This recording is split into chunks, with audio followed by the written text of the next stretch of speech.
Hello, my name is Titus Brown, and I'm a professor that works in biological data analysis. My lab has a few specific tools and approaches that we use to make the computational part of our work easy to replicate, and when the local HPC offered me a chance to run a short workshop on this topic, I jumped at it. The workshop's for people that are relatively new to data analysis and are interested in figuring out how to make their own data analysis more replicable. During the workshop, I showed the use of version control with Git and GitHub, the use of Make for automating data analysis workflows, and the use of IPython Notebook for doing interactive data analysis and building figures. The HPC also very kindly agreed to have their communications coordinator, Adele Hahn, record a video and edit it so that we could post it online later. I think it turned out pretty well, and I hope you enjoy it. I've worked in a number of different fields. What I'm going to do today, we have to have a problem, right? We have to have some capstone problem to tackle. So the capstone problem we're going to tackle is from my own research. It's on something called spectral error detection in sequencing data. And I'll explain that in a second. You don't need to be a biologist to understand what we're going to do, and you don't need to be a bioinformatician either in this case, or at least you shouldn't have to be. And if you feel like you need to be more expert in what we're doing, please just ask questions, because I'd like to think that the basic idea is fairly simple and amenable to understanding by most people. Okay, so the problem that we have, and I'll just do this for this will be like a 5-minute intro to a lot of biology research, is that we're interested in what the genome, I'm mostly going to use the computer and screen, but just to introduce this. We're interested in the genome sequence. And the genome sequence of say, some microbe. And the genome sequence is essentially let's just say it's a long string. It's composed of the letters A, T, G, and C. And we want to know what sequence of A, T, G, and C go together in this genome sequence. And in terms of sentence length, let's just say that it's in the it's between, say, 1 million to 1 billion characters in length, so reasonably large. The E. coli genome's 5 million, ours is 3 billion. The haploid human genome's 3 billion base pairs in length, so sort of gives you, that's the right range. And the real problem is that if we want to get this into a computer so that we can do all sorts of computational things to it, and what those computational things are I will leave for another time. But if we want to get this into a computer, we've got to digitize it. And the only way we have, and this is sort of a half-truth, this is a very active area of research, the only way we have of digitizing it is through something called shotgun sequencing. And this is how much of the human genome was sequenced, and it's how most new genomes going forward are being sequenced. And it relies on a particular process that's easy and inexpensive to do in the lab, basically, and for which there are now instruments that will do this for you. And the reason it's called, well, there's a couple different reasons it's called shotgun, but let's just say that what you do is you actually do something very counterintuitive with this genome sequence, which is you blow it up into millions or billions or trillions of overlapping fragments randomly, and then you sequence each of the fragments. So what you do is you take this million to billion length sentence and you fragment it randomly into overlapping fragments like this, and then you sequence those fragments. I'm eliding a few details here, 30 years of molecular biology, that kind of stuff. And then you get these sequences, and these are read into the computer, and you're now left with this inference problem, which is, how do I take these randomly sampled overlapping fragments and infer what the genome is? And this is actually what my lab does research on, which is the de novo assembly problem. We don't know what the genome is, and we have these observations, and we want to infer what the genome is. Okay? That's not what we're actually going to talk about today, but it's important for one particular reason. And the reason is that these overlapping fragments that we get are randomly sampled from the genome. And let's just say that they tend to be in the neighborhood of 150 characters or base pairs in length. So we're taking, just think about the magnitude of the problem, right? We're taking a sentence of 1 billion characters, and we're breaking it down into many, many, many overlapping fragments of length 150, and then we're trying to put it back together. And so you need a lot of these, right? Because you're sampling them randomly, so you need a lot of these 150 base pair fragments. And so you end up with, let's just say you end up with in the neighborhood of, let's see, you have 100 million fragments of a length 150 bases. And that's sort of, again, the order of magnitude. It can go between 10 million and 10 billion fragments of length 150, depending on what you're sequencing. Okay, so you get a lot of these suckers. And the problem is that this digitization process, the process of reading these fragments and getting them into the computer, is error prone. So when you look at these fragments, so you have say you have 100 million of these fragments, all of length 150, all chosen randomly from the genome, there's going to be errors in them.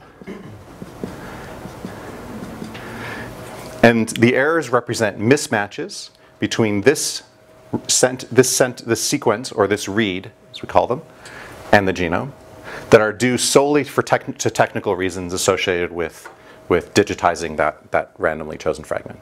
Good so far? Okay. And so the question that we want to tackle today, that I want to use as the foil for the reproducibility exercise, is how can we determine where the errors are in this process?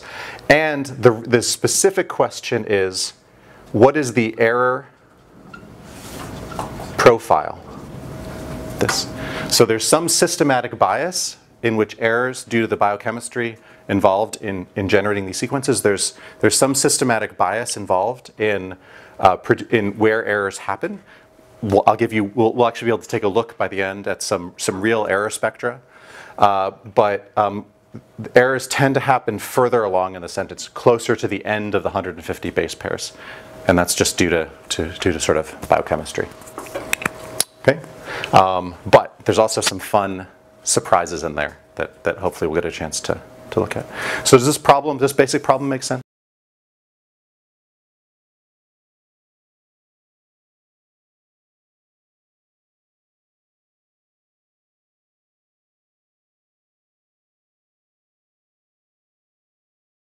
If you suppose in theory you could line all of these reads up against the genome. You don't actually know the genome in this case, but let's suppose that you did, and you could line all of these reads up against the genome. Then the problem would be pretty easy, right? You line them up, go, oh, there's a mismatch. That's an error. When you line them up, if you line them up like this, what you can do instead of knowing the genome, what you can do is you can fragment these reads even further down to what are called k-mers. And k-mers are just short fixed length words of length k, n-grams, if you're familiar with this problem from linguistics. And what you'll notice is that if you're using these k-mers, and you take all of these reads and you decompose them into k-mers, any k-mer that truly comes from the genome will appear many, many, many times, because you're sampling independently from the genome, and you need to sample each position in the genome maybe 100 different times, and if you sample each position 100 times and there's a 1% error rate, these numbers are slightly wrong, but then 1 out of every 100 reads will be wrong at that location. And when you line them all up, what you'll see is 99 k-mers that are identical and 1 k-mer that is novel or unique because it's been randomly created by an error. Okay, I can go back over this when we actually get into the code a little bit, but the basic idea is what we're doing is we're actually taking these fragmented reads, breaking them up even further, and counting how many times do we see substrings in those reads. And the substrings that are really common are likely to be from the real genome. And the substrings that are erroneous are likely to be from, the substrings that are low abundance are likely to be erroneous. Okay. Gaurav? Those error bases typically of low quality, or? So Gaurav is asking, is asking whether or not these errors tend to be of what's called low quality. So when this data when these reads are digitized or are read into the computer, the instrument that's digitizing them gives you an estimate of how likely each particular position in that read is to be wrong. So there's actually associated quality scores. And the answer is that there is a strong correlation, but not 100% correlation. Just to sort of drive that point home. If the sequencer says this, what the sequencer gives you is probabilities. What the digitization process does is give you probabilities. It says this position is has a low quality such that 1 out of 1,000 positions with this quality are erroneous. That means 999 of them are probably just fine. And so another approach to dealing with this is actually to just look at those error scores, those quality scores, and deal with them. There's a couple problems with that have to do with science. I'll just say that these error scores are typically calculated from known samples that may have particular characteristics, and they may not apply across all samples that you look at. In particular, there are known problems with high GC or high AT content that lead to more errors than are typically reported, that kind of thing. So this is actually a de novo way of finding errors. Okay. So there's one piece of magic that I'm going to apply in all of this. And that piece of magic is the thing that looks at a read, it looks at all the k-mers, and it says, you know what, the error is probably at this location. Because what we're doing is we're taking all of the reads, we're feeding them all into one gigantic dictionary, counting all of the abundances of these k-mers. And then for each read, we walk along the read and we say, well, there's a high abundance k-mer, high abundance k-mer, high abundance k-mer. Oh, there's a low abundance k-mer, so there's probably an error there. And the reason that function, I'm telling you that this is magic, is because that function is about 15 lines of code that took about 3 days to get right. And so we're just going to have to take it as a given that we have this thing that walks along the read and figures out exactly where the things are. And the reason is because you have ends on a lot of what are called fence post errors in the thing, like, okay, we're at an end, where's the error? And I'm also not that great a programmer, as it turns out. So getting this to work right was challenging. So I'm giving you that function. I'll give you a little more details on that in a second. Okay, so what we're going to do, the overall process we're going to do is we're going to take a basic function that we already have implemented, and we're going to embed it in the context of a process for sort of looking at error spectra. And this is actually a paper, just in case you're wondering if this is a real problem, we just submitted the paper that all of this work's based on to, for peer review. And you can take a look at the preprint if you're interested. So it's a very real problem and very real use case. So it's not contrived. All right? Okay. Are there any questions? We can revisit all of this if people have questions. But, this is called, for those of you that want to do more, that want to look it up, it's called Spectral Error Analysis. And it's because you're looking at the abundance spectrum of k-mers in sequences. And it was initially proposed in, I think, a 2001 paper by Pavel Pevsner, and it's been used a lot since then in biology. Okay, so I'm starting with I'm starting with 5 files in a directory. The directory is WS in my home directory. You can run all of this, almost all of this stuff on the HPC will run just as we're doing here. I'm just doing it on my laptop because that way I don't have to worry about network connections. We're at a Unix prompt. That's where we're starting, and we're starting with 5 files. The most important file is the README file, which talks a little bit, which reminds me of these things. So we're going to be using a library called khmer, which is a product of my lab. You can see the documentation here. I'll make all of this stuff available in a second. And then we have 4 other files that are actually real data sets that hopefully by the end of this workshop will actually run the script that we develop on. Okay. So this was so that I could remember what the function name is, because it's called find spectral error positions, and you'd think I'd have no trouble remembering that, but after 6 years as an assistant professor, I have no short-term memory left.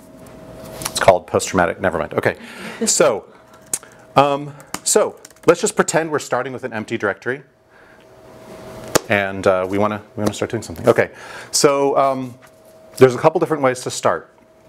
This is, by the way, where a lot of scientific projects start, right? You say, I want to do some data analysis or modeling, but I want to do some data analysis. What do I do? Well, starting to edit a file is a good start.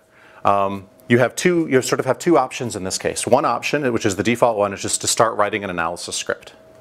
That's normally what I do. I have some real data, and I want to write an analysis script to process the real data. It's not what I'm going to do here because I'm trying to tell you what you should do, not what I always do. So what you should do is, does anybody have any suggestions? When you're starting a project where you're developing a new analysis pipeline? Anybody? Will? No? Maybe set up a Git repository? So that'll be like second or third. Good answer. I'll explain set up a Git repository in a minute. Anything else? It's like being on family fortunes. Okay. So make some fake data. Right? Make some data where you know what the answer is. This is much better than starting with data where you don't know what the answer is. Because then you'll never know whether or not you're getting the right answer out of your script. Right? Now, I cheat at this all the time, and I often start with data where I have some sort of basic idea of what I have some sort of basic idea what the answer should be, and I always run into trouble because I get an answer and I'm like, hey, I wonder if this is right. And then I got to go back and anyway. So let's make some fake data. And so this is actually increasingly now how I actually do start my project. This is how I started this project. I make some fake data. So what we're going to do is we're going to create a file, and I'm going to use VI for this. It doesn't matter what text editor you use. I mean, VI and Emacs are obviously the ones you should use, but just kidding. Okay, so we're going to make a program, and it's going to be called makegenome.py. It's a Python script. I'm using Python. You're welcome to use whatever language you want. Doesn't matter. None of what I'm talking about is going to be particularly specific to Python. Okay, and so I'm going to start with make genome, and what we want to do is make a random. I want to make a random genome from which I'm then going to sample reads with an error, right? So that's how I'm going to make the fake data. So how do you make a random genome? Well, in Python there's something called the random module. And I'll explain some of what I'm doing here, but let's just say I'm not going to put in all sorts of fancy parameters and stuff, because actually I very rarely start with anything fancy, although I start maybe a little bit fancier than many people do. So let's just say that DNA is composed of a, okay, I'm going to have trouble typing here, G and T, good so far. And then let's just say we're going to make a genome that's, say, 1 KB. 1,000 bases in length. So 4 times 250 is 1,000. So we'll take the genome to be DNA times 250, which works fine in Python. And now we have one remaining problem, which is that the genome that we've constructed is particularly boring. Right? It's ACGT, ACGT repeated 250 times.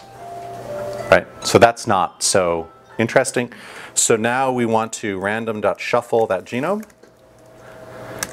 And then we want to output it as a string.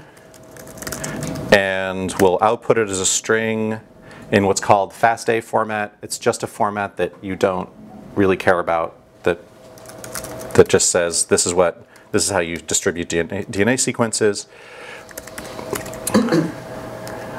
Print genome, and then print.join genome. Okay, I wonder if that'll work.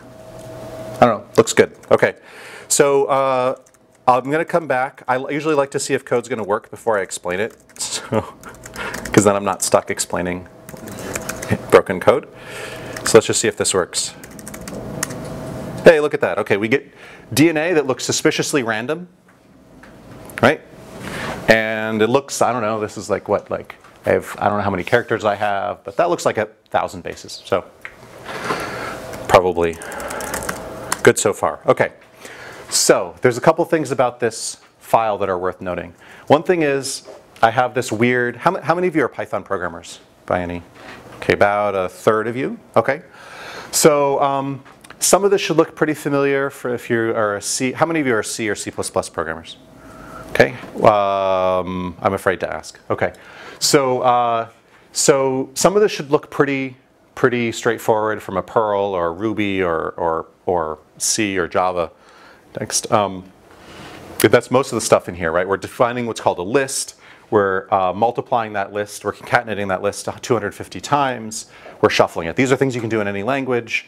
They're harder to do in some. They're easier to do in others. Just the syntax. Then we're making use of the random module that comes with Python, and then we're just printing it out. And this is just some shorthand that says, take this list concatenate that list around a null character, around an empty character, and then print it out. Okay. The part that's not completely, there's one part that's not particularly normal for Python scripts, which is this. And what this says is, this is just Python. There's no a priori reason you should know this. This is just Python statement that says, look, if this script is run from the command line rather than imported as a library, execute the main function. So if name equals main says if this is run from the command line, then run this function. It can be any function, doesn't need to be called main. This is all just by convention. Now, because it's by convention, convention's actually underappreciated. Convention's awesome because anybody that's reading any of the scripts from my lab, and in fact many of the scripts in the Python community, will know what the function called main does before they get to the bottom. So convention can be an aid to understanding how scripts work. And every programming language and every programming community has its own set of conventions. And it's one of the reasons you should occasionally read other people's code. Because you can go through the code and go, well, that's actually, naming it main is actually a really good idea. Or naming it something. Okay, I'm going to add one more thing to this, which is what's called a shebang.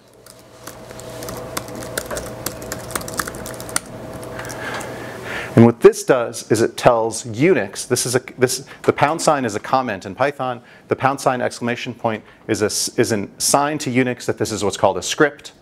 And that in order to run this script, it should use the language, it should use the command Python. And what this lets me do is I can change this to be an executable script. I can change this to be an executable file, and I can now run it like this instead of explicitly specifying Python. Okay. Little Unix trick. Okay. So now, what should I do next? Will? Now we set something good. Incorrect. No. So one option at this point is to set up version control, and I'll show you that in a second. The other option, which is what I'm going to take, is automate this. There's a disturbing amount of knowledge for somebody with no short-term memory, which is most professors, or long-term memory for that matter. There's a disturbing amount of knowledge in this directory. There's a file called makegenome.py. How do I run it? What sort of parameters does it take? What does it do? Well, let's forget about what it does. I mean, it's sort of named make genome, so you'd hope that at the end of the day, you'd know what, that clues you in. But by the end of any given analysis, I have dozens of scripts and hundreds of files in a directory. And if you do an ls, you'll be like, I have no idea what this code does. So I'm going to build a make file.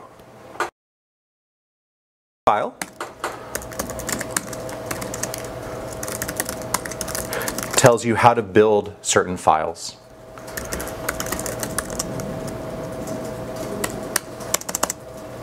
I think I have to do a tab. I'm a little concerned that might not work, but anyway, okay. And make genome.py. Okay, so I'll explain all that in a second. And this actually didn't work. Let me genome.fa. Okay, so what this make file does is it says everything in this directory depends on the following, what are called targets. The first target and the only target so far is called genome.fa.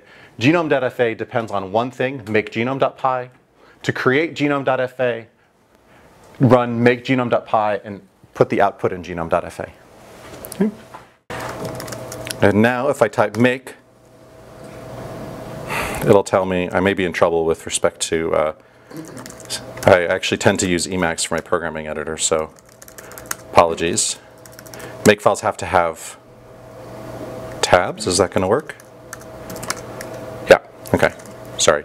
So I'm going to have to use Emacs to edit my make file, and I'll use VI to edit my Python code, sorry. So we have this make file. When we type ls, you can see there's now genome.fa.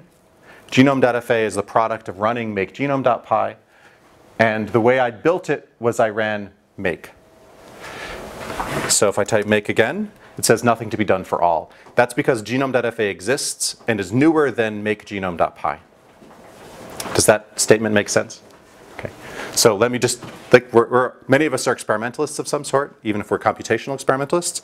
If I remove genome.fa and I type make, it recreates it using that command. if I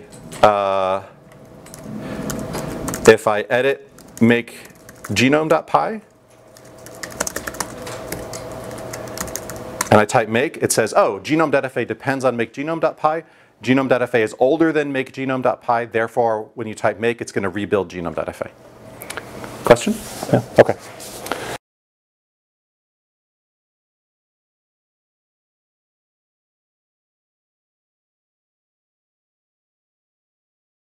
It's the first thing in the make file. It's what's called the default target. And when I type make without anything else, it looks at all and decides what to do from there. It could be named Gaurav for all. It doesn't matter what it's called. Just in the Python script, the user bin environment, so that's the location the Python is located. And should it change or? So the question is, what does user bin env do? And what that says is find the first Python that's in the path. So this is a little tricky bit where you may have several different versions of Python installed. And normally you specify a full path. You say user bin Python or user local bin Python. And for one particular reason, I use this, but in general, it's good practice to say, look, whatever, unless you're very reliant on a very specific version and installation of Python, this will just find the first Python that's in the path, whether it's in user bin, user local bin, or somewhere else, and run that. And this makes things work across systems. In particular, this is very useful in the context of the HPC, where you're loading different versions of Python with module load. This will ensure that whatever you actually last module loaded is actually in the one that's run. Make sense? Okay. Okay. Let me just get rid of this. Okay. So why is this important? And it's a convention that my lab uses. If you want to know how to build one of our projects, there's a make file. Anytime you do an ls and you see a make file, you know that you should be able to type make and have things run. And I don't need to know anything else about what the contents of the various files are in this directory. All I know is it's all in the make file, and I no longer have to remember it. Make file is an external brain. Okay, there's one big flaw that I just realized in my make genome.py. We're talking about replication here. And I'd just like to point out that every time I run this, I'm going to get a different genome, right? Not necessarily a bad thing in the long term, right? You might want to say, well, I want to run the whole pipeline 5 times and make sure I get the same similar quality answers. But in this case, it's going to mess with our ability to figure out where problems come from, because later on, when I make mistakes, you'll see there will be some problems that are contingent on like the location of errors in particular reads or whatever, and we won't be able to regenerate that data set necessarily. So what I typically do random.seed, I think this will work. Let's make it 1, and that fixes it so that my pseudo-random number generator always produces the same output every time. And what I actually typically do in my scripts is if I need to generate multiple random genomes, I'll provide a parameter to this file that says, tell me what seed to use. And then in the make file, I'll say use seed 1, seed 2, seed 3, seed 4. Okay, I'll type make, and now we have our genome. Okay. Good so far, yeah? Okay. So I should say the typical arc that I've seen for workshops that I run, especially when there's a time limit, is everybody will fall half asleep during this phase. And I'm trying to make sure everybody's on the same page. And then in about an hour, everybody will be like, wait, what were the last 5 commands you just typed in Y? So please feel free to slow me down in a little bit. Okay. So, but this is a really good foundation. We have one more thing to do. This code now works, and by works, I mean it hasn't obviously broken. Very important perspective, code never works. It always just hasn't obviously broken. Code never works 100%. So now what I'm going to do is I'm going to use Git to create a version control, to put this under version control. Because it works, it doesn't complain. This is golden. For those of you that do a lot of this stuff, the idea that you can run your code and it doesn't complain, save that state, right? That way we can go back to it later. So I'm going to use Git, and I can tell you more about Git later on, but let's just say, and I'll explain it as I go through it. I'm creating a Git repository. This is initialized an empty Git repository. And then I'm going to add the files that I care about. And the files that I care about are 3.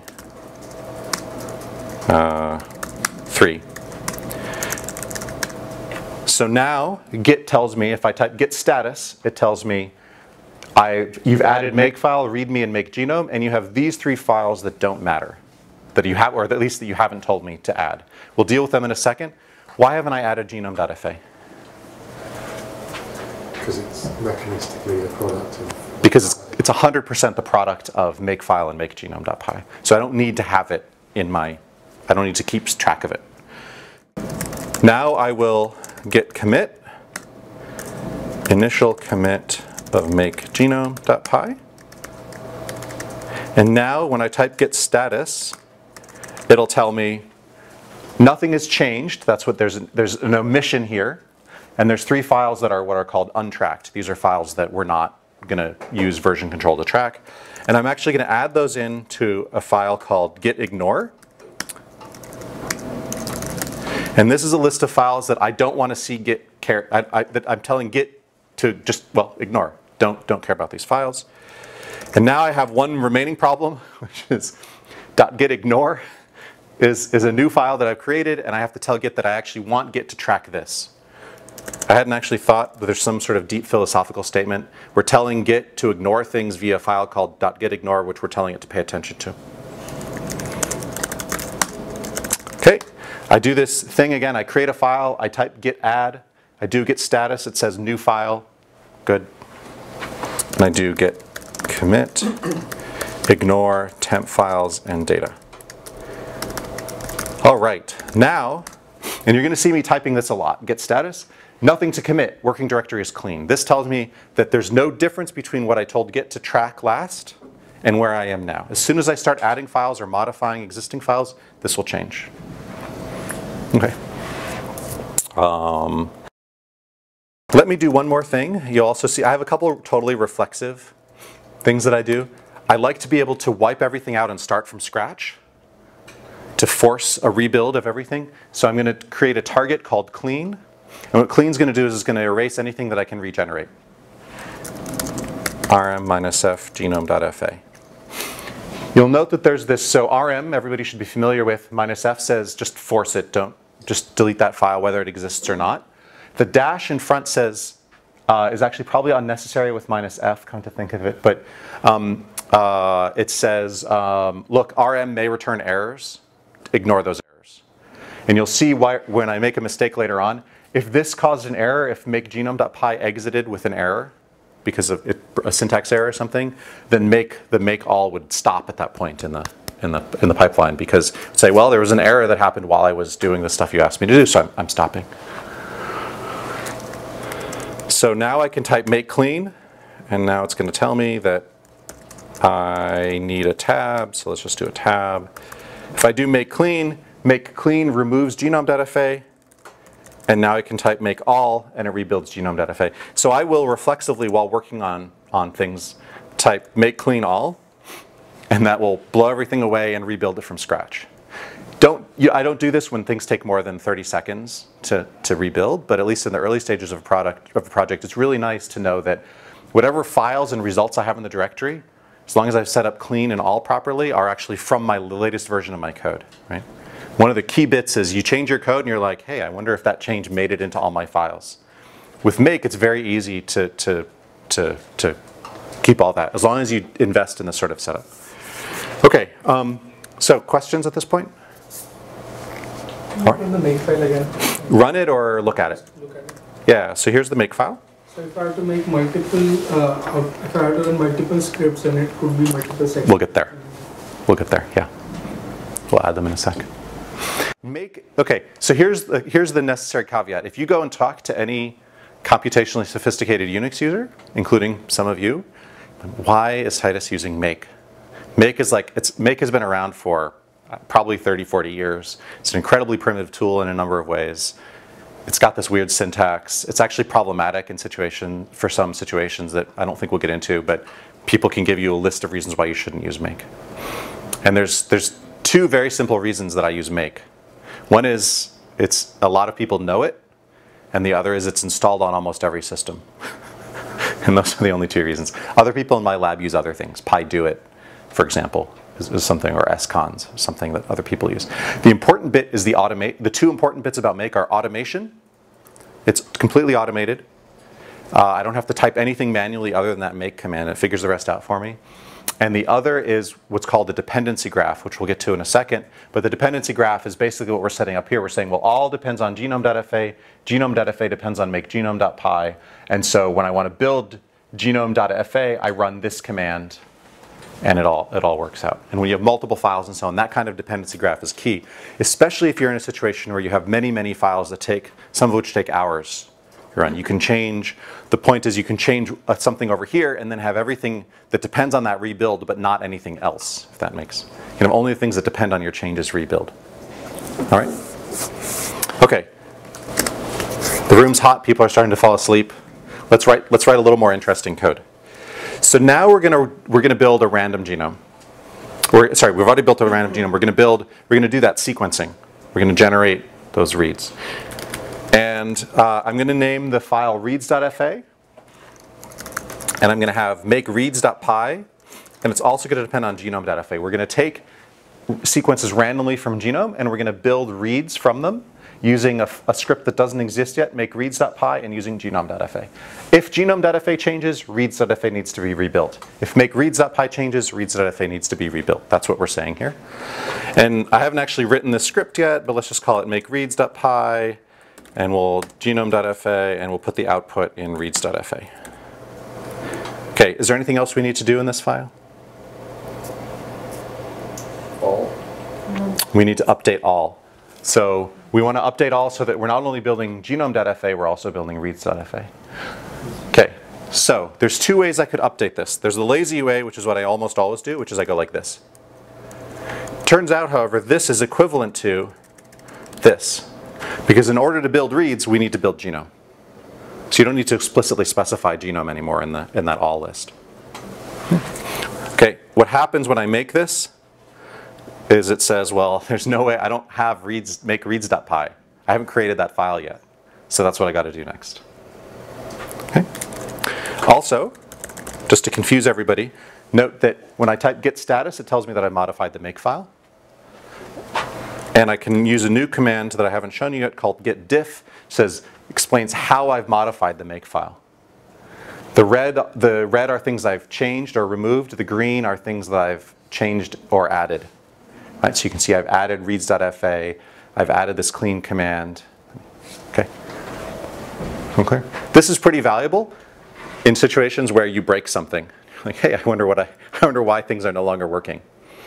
Right? The whole point is not necessarily to avoid changes. The point is to avoid unintended changes and to track the changes that are going on. Yeah. Git installed on HPC. Git is installed on the HPC. Yeah. And it's free. Everything I'm talking about here is freely available, by the way. Default though on the HPC is a kind of old version. So you want to at least make sure that you're loading not the default Git. You want to have that module, and then there's still their newest module is still a little behind. Cool. So, and actually, if you think of it, can you send me, just send me that, and I'll put it in the README, like, remember on the HPC update.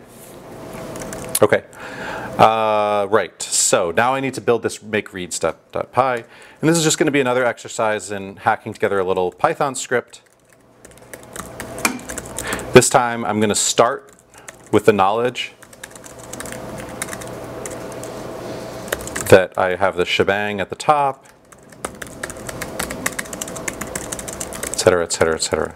Okay, so, but here we have something special. If you remember the make file, make reads.py takes an argument, right? There's a file that it takes in. It takes in the genome from which it's going to create reads. So we have to figure out how to pass arguments in. Are people familiar with argument passing in scripts? If you've ever seen the term sys.argv or argv or argc, that's what I'm talking about. We're not actually going to do that here, and I'll tell you why.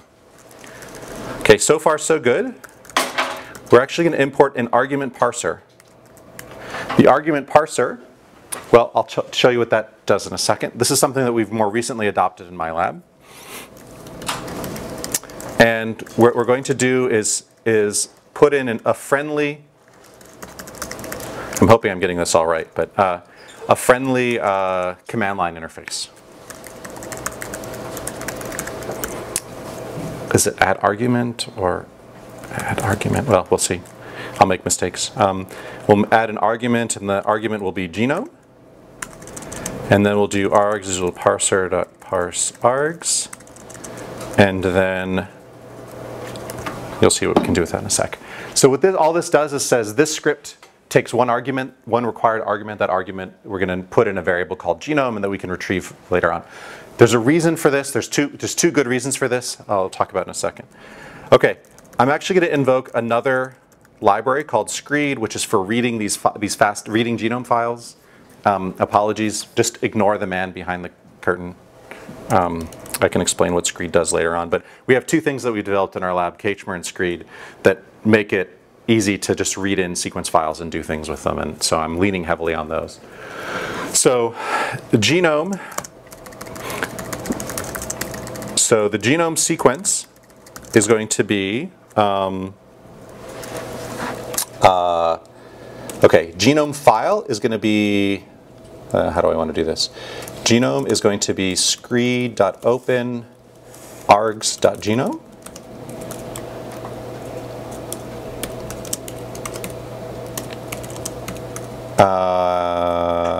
And that's going to be genome record. And then we're going to get the sequence is going to be genome record.sequence.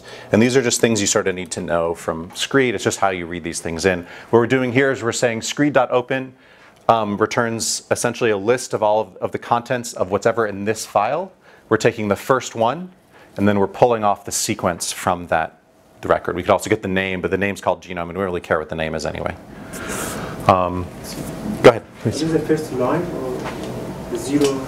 0 is the first record in a list. So this is returning a list. List of all the lines. Yeah, although I'm actually wondering if that actually works. I don't think that actually works. Let me force it into a list. List. Okay. Some of this stuff is just like libraries and programming language stuff that you can do in your own language, however you do. Screed's expecting a faster now. Screed is expecting a fast A or a fast Q file. Yeah. We'll be using it for reads as well in a second. Okay. So this is creating a list of all the sequence records in this file, and then we're pulling off the first one, and then each record has name and sequence, and we're pulling off the sequence. I don't actually know if this is going to work, but there's a very, very easy way to find out, which is I save it, I type make, and it says permission denied on makereads.py. This is because I'm trying to run make reads. I'm trying to run make reads as a script, but I haven't necessarily set the permissions on it. So reads.py, let's try it again. Now it says nothing to be done for all. So this is kind of a problem with the way I set up the make file. This actually created reads.fa as an empty file. And there's ways to deal with it, but they sort of get into annoying make file syntax. So I'll just say, I'm just going to force the clean. Okay, so good. So when I type make clean all, it removes genome.fa, it remakes genome.fa, and then it builds reads.fa. What's reads.fa contain at this point? Nothing. If we look at reads.fa, it's empty because the script doesn't actually output anything. It just loads stuff in. But it does run, which is a precondition to working. So, okay. In case anybody wonders, this is actually how I develop. I don't know if that's frightening or not, but it's actually how I develop. So, okay. So now I have all these files in the directory, and let me do a little more effort on makereads.py. So we have this sequence. Now what we want to do is we want to generate a certain number of reads, and I'm aiming for numbers that I have in my head, which are, I want 100 reads covering each position in the genome. So the genome is 1 KB in size, because I fixed that, right? I want the reads, I'm just going to make the reads 100 bases for no particularly good reason. They could be anything, 100, 150, 200, just something that's sort of real according to the problem that I have. And I want to choose them randomly. So I need to calculate how many reads I'm going to make. Then I need to make each read, I think, and then we'll see what falls out along the way. So how many reads do I want to make? Well, if the sequence length is L, no, let's call G the length of the genome. And let's just say coverage, that is how many times I want each position in the genome to have a read that covers it. It's 100. And then we're going to make read length, maybe I'll make coverage 80, just so that people can see the difference between coverage and read length. And I'll make read length 100. And so the number of reads is going to be the genome size times the coverage divided by the, whoops. Okay, and I'm really bad again at math. So this has, if any of you are physicists, this is the sort of stuff you learn in like your first or second year of physics. Okay, if I make read length longer, the number of reads I need for a given coverage goes down. Excellent. If I make coverage higher, the number of reads I need goes up. That's the right direction. If the genome's longer, the number of reads I need goes up. Excellent. So I may have gotten some of the math wrong in here, but at least the trend line is right. Anybody heard the astrophysics, the statement, what's an order of magnitude between friends? So in astrophysics, like if you're within a factor of 10 of the true answer, that's generally good enough. My father was an astrophysicist. So that's sort of the attitude I take here. I'll worry about the details of the math later on when I'm trying to figure out why I'm getting weird results. But this is usually where I start. I don't put a lot of thought into this up front, is what I'm telling you. That's really what I'm... Coverage means the overlap. Coverage means in that original genome, how many reads will intersect any given position in the true genome. Does that? Yeah. Okay. Biospecific term. Yeah. Okay, so that's how many reads I want. Now let's make a function. I'm supposed to be showing you guys the right way to do things. So this is probably going to be a mistake, but make read, and we'll give it the genome, and we'll give it the read length, and we'll give it, and that's it. Oh, and we'll give it an error rate. Yeah, sure. Okay, so once we have that function make read, I can now do for I in range and reads, print read %d, %s, genome, readlen, and I'm actually just going to fix the error rate at 0.01, which is 1%. 1% of bases in my final read data file will be incorrect, and I'm just fixing it. We can always go back and change it later on. In fact, it actually makes me uneasy to do that, so I'm actually gonna make it a variable. Sorry. I've been doing this for 25 years, and it's gotten to the point where I have specific pathologies associated with writing scripts in a certain way, because I know it's going to cause me trouble if I do it that way. Part of the object of this workshop is to make you develop those pathologies in an afternoon rather than over 25 years.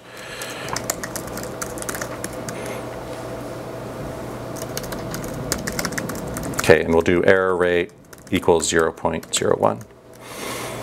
Okay, so what this for loop does is it says, go over the number of reads we want, have I go from 0 to n reads minus 1, and then make a read for each loop through the function, make a read using that function that takes genome, readlen, and error rate, and print it out named read name, and then the sequence of the read.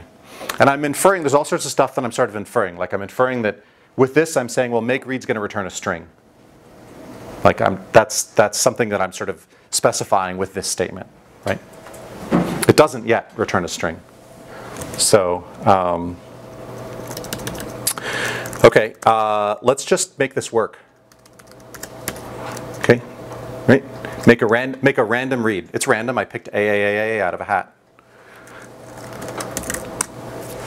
Global name genome not defined. Oh, dang. Okay, why is that? It's because I didn't name it genome. I named it sequence.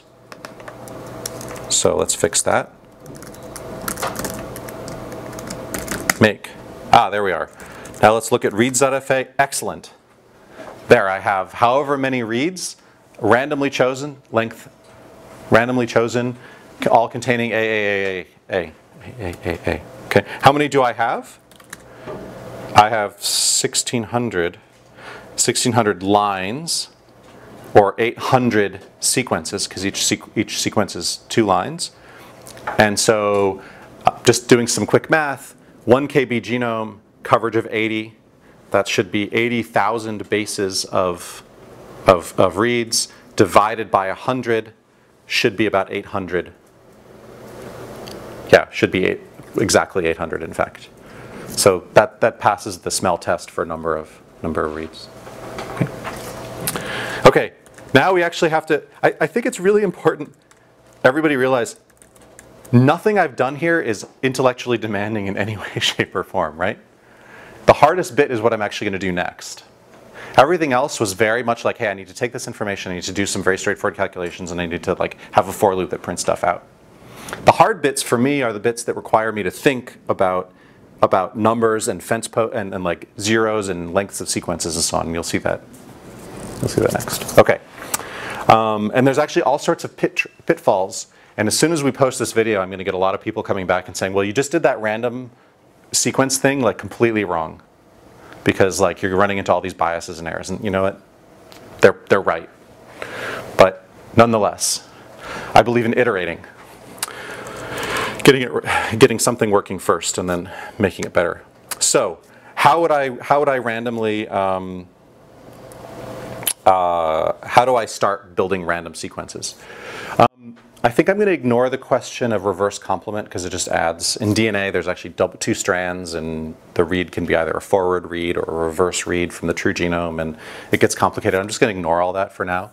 Everything we do does actually work in the context of reverse complements downstream, but just for making random reads, just to simplify things, I'm not going to do that. Oh, and by the way, in case anybody wonders, I do actually have a whole package that makes random reads of a given length with a given error rate. We're just not using it here because I wanted to show you how I put it all together in a makefile. So to make a random read, we know how long the read's going to be. We don't know where it's going to come from.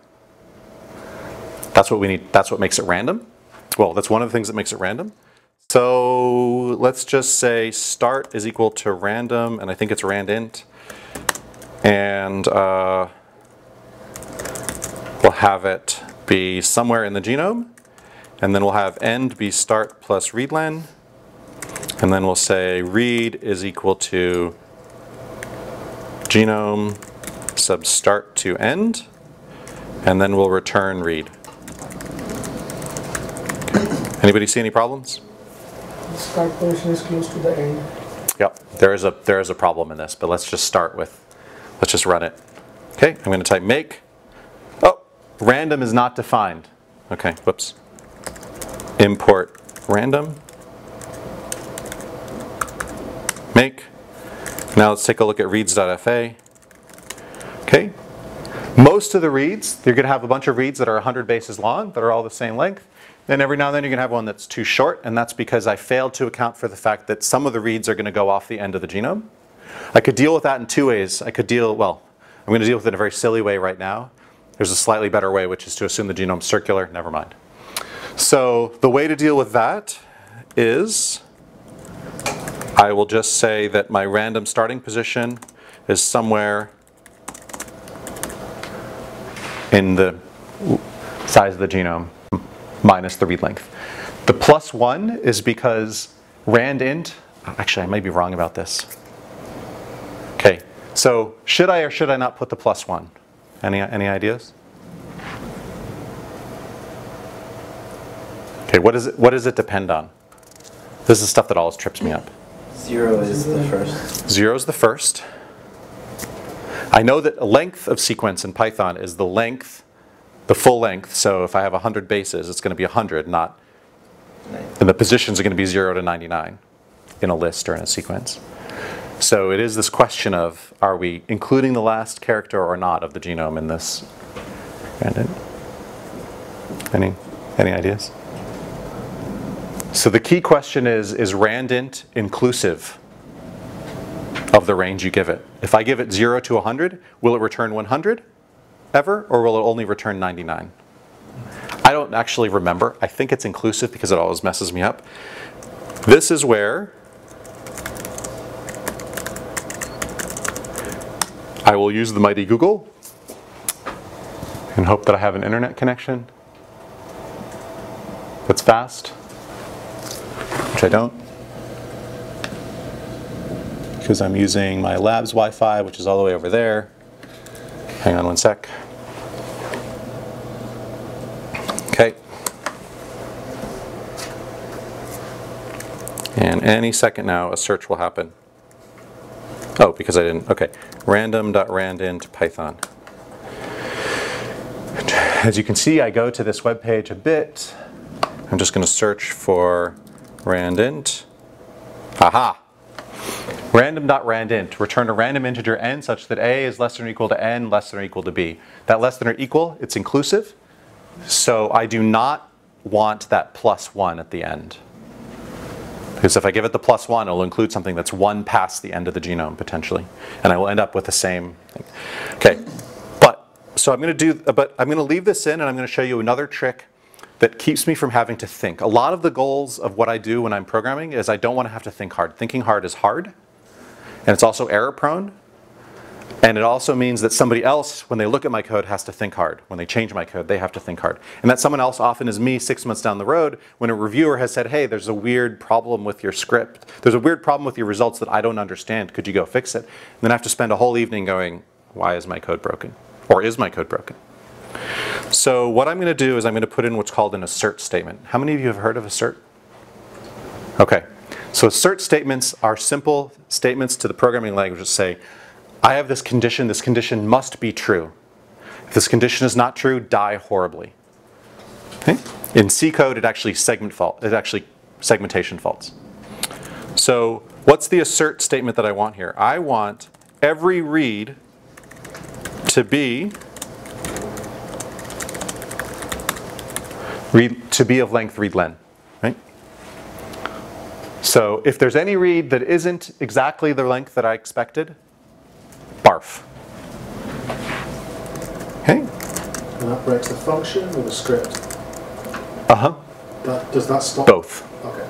The script dies. Unless there's ways you can actually handle it. You can say, oh, I might get an assertion error out of this. That's a bad thing to see in a script, because usually assertions are for things that should never be false.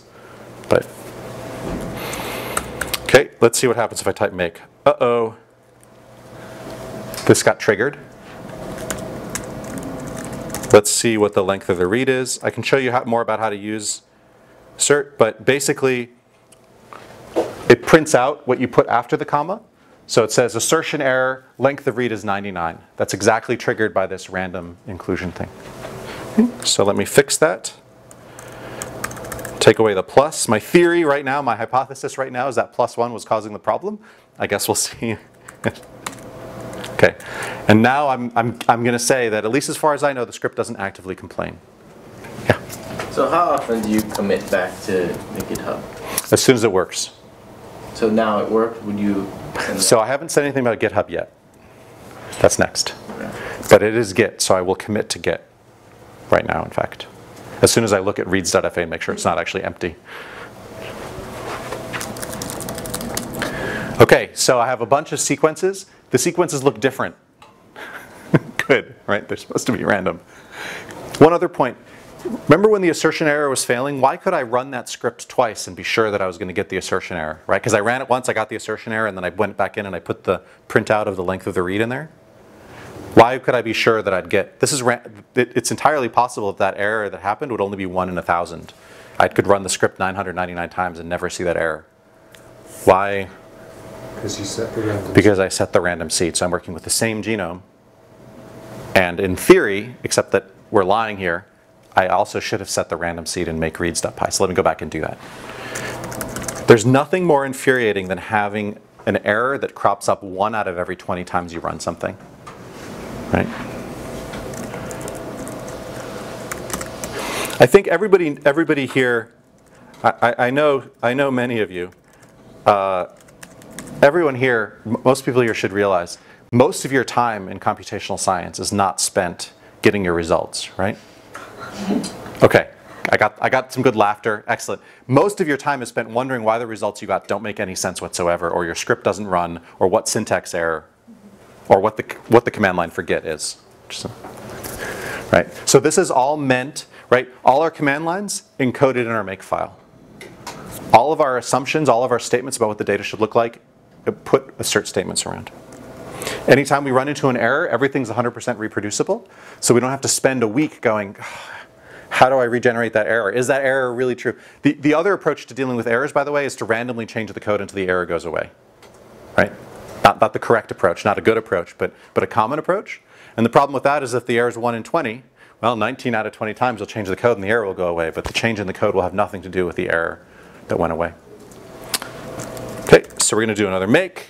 Reads.fa looks random to me. Good enough, right? Okay. So now I'm going to do that git status. You can see git status. I have make file, and then I have make reads.py, and I have reads.fa.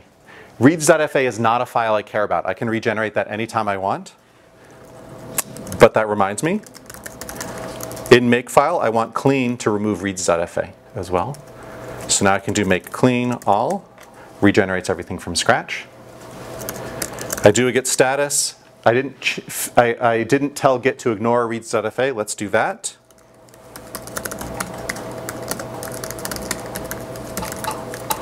Git status. I changed git ignore, I changed makefile, and I need to add make reads.py. And I will now commit. Okay, so now I do git status, and whoops, that was a mistake. I didn't do git commit -a. Added. There's ways I could fix that, but I don't really care.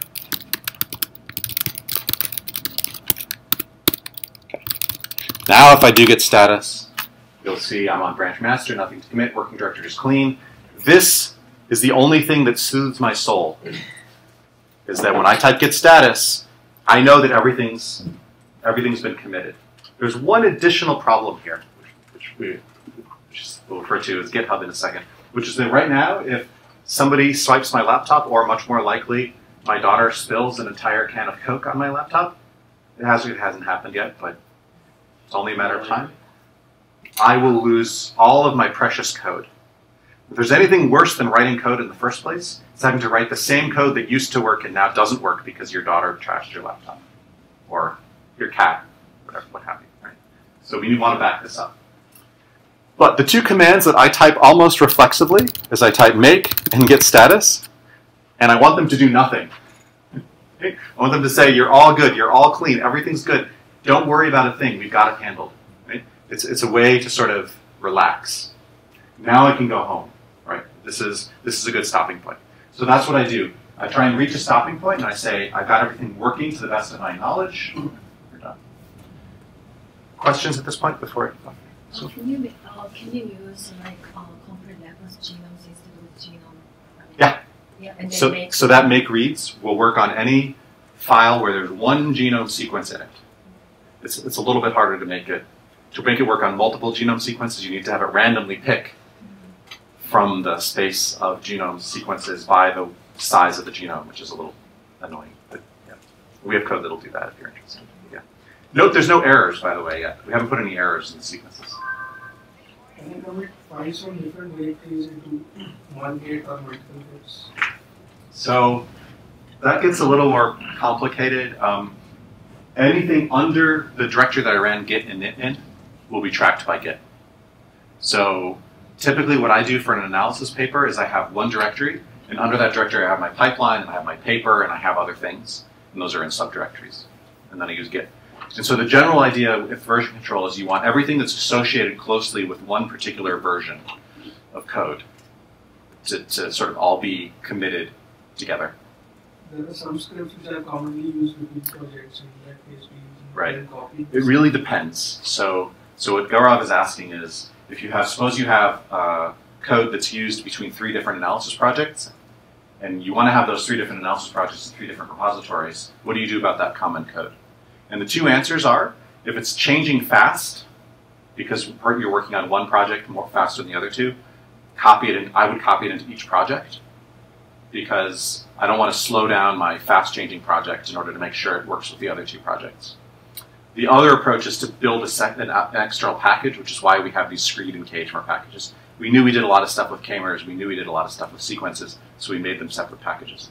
But that comes with a lot of overhead, because now you need to manage those packages. And if you make a change there, you have all of your current analysis projects to worry about, and maybe also your past ones. If the goal is replication, and you change KHMR, and a reviewer or somebody wants to take a look at a paper we published 3 years ago, what do you sort of have to make sure that that works. So it becomes a lot more complicated. So my attitude for science is to reuse scripts as much as possible, and once you've reused a script like 5 or 6 times, consider putting it in a common utility repository. But, there's no hard and fast rules. We just, whatever sort of works for you. And do you feel, when you put things in a common repository, do you feel like that's set in stone now, if I can possibly avoid it?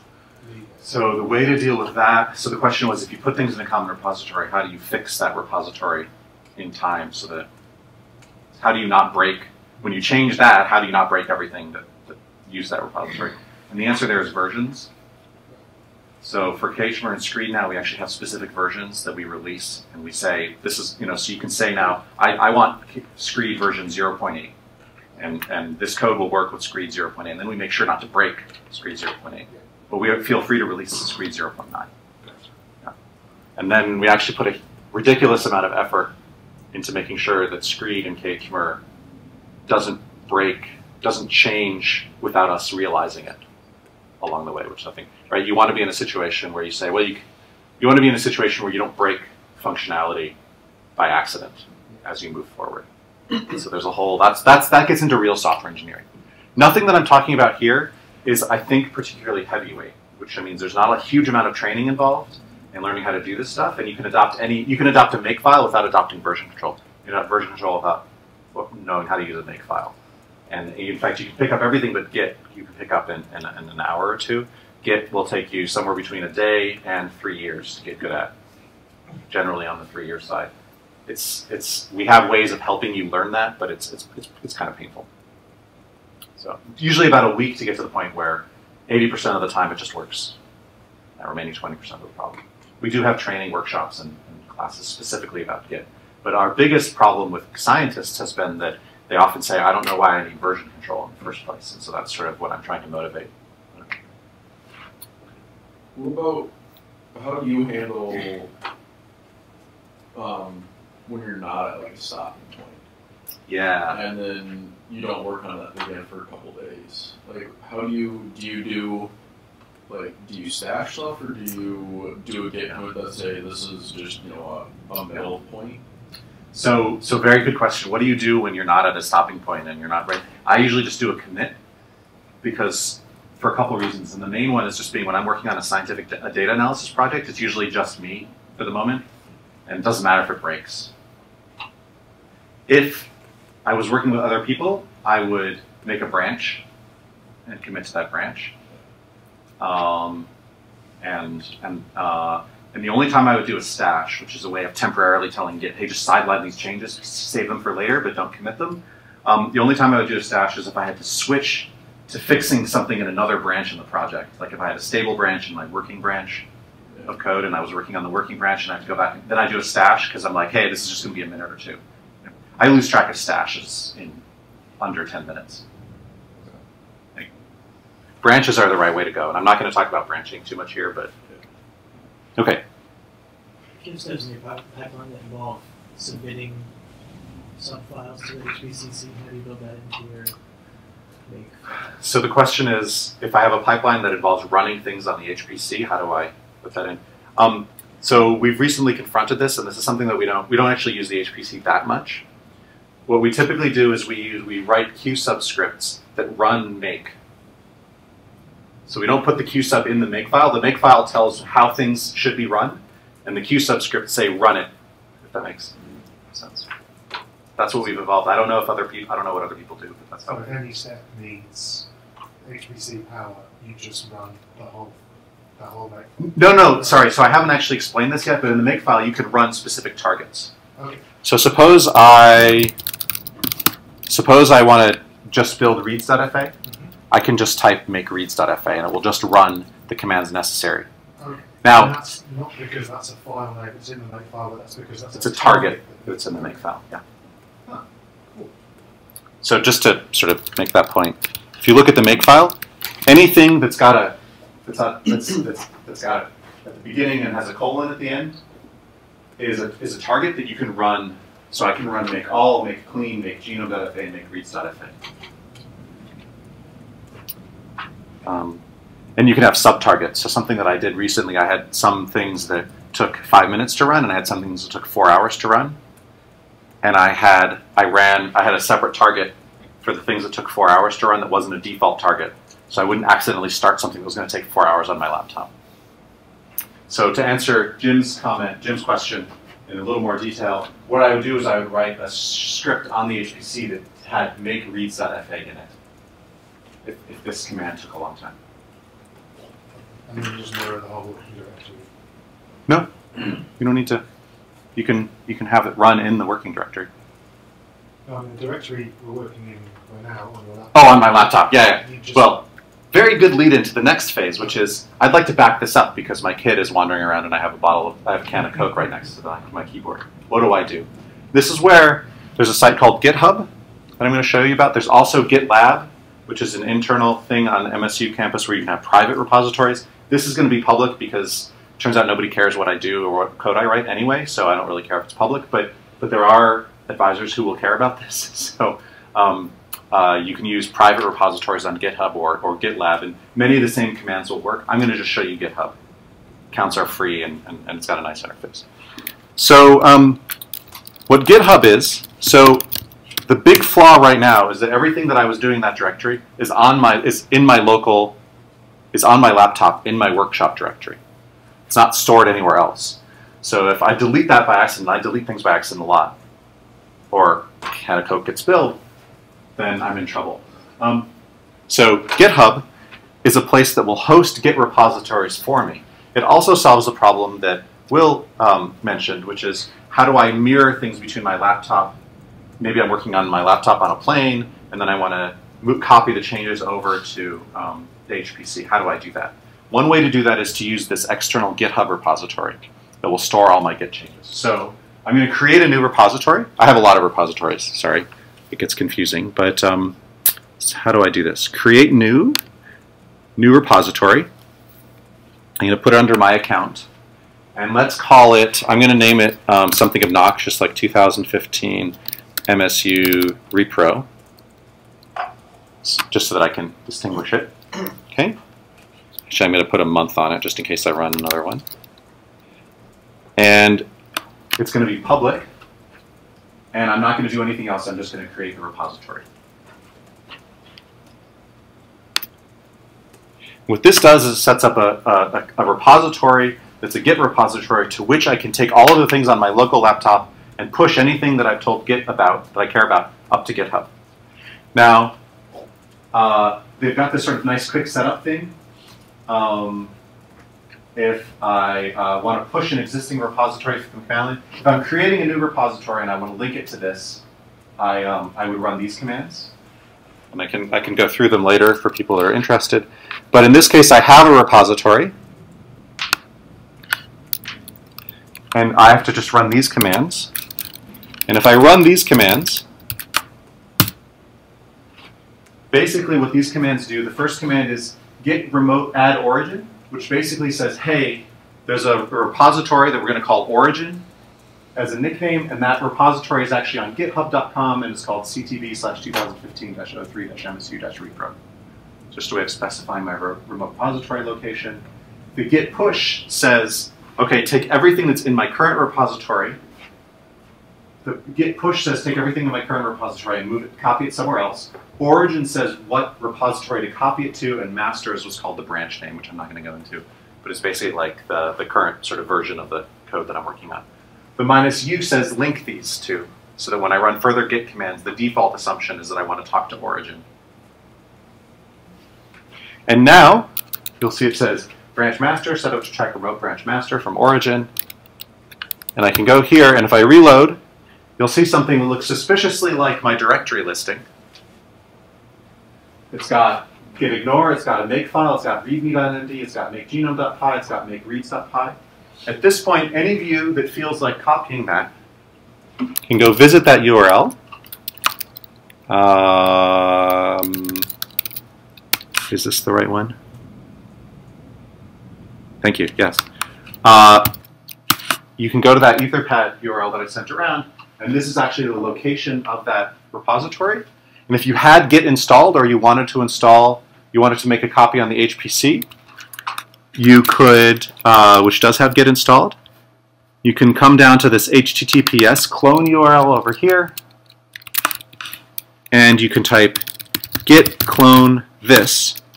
What this command will do, in fact I'll run it in a second on my laptop, what this command will do is go to GitHub, pull down a copy of that repository, and make that directory locally. So if I go back to my command line, let me just open a new window here, and I cd/temp, and I do git clone that. It creates a directory, 2015-03 MSU repro, and that now has these things in it. And with one additional piece of complexity, which is to make sure I'm using the right version of Python, I can now type make, and it actually runs everything and generates reads.fa. Right?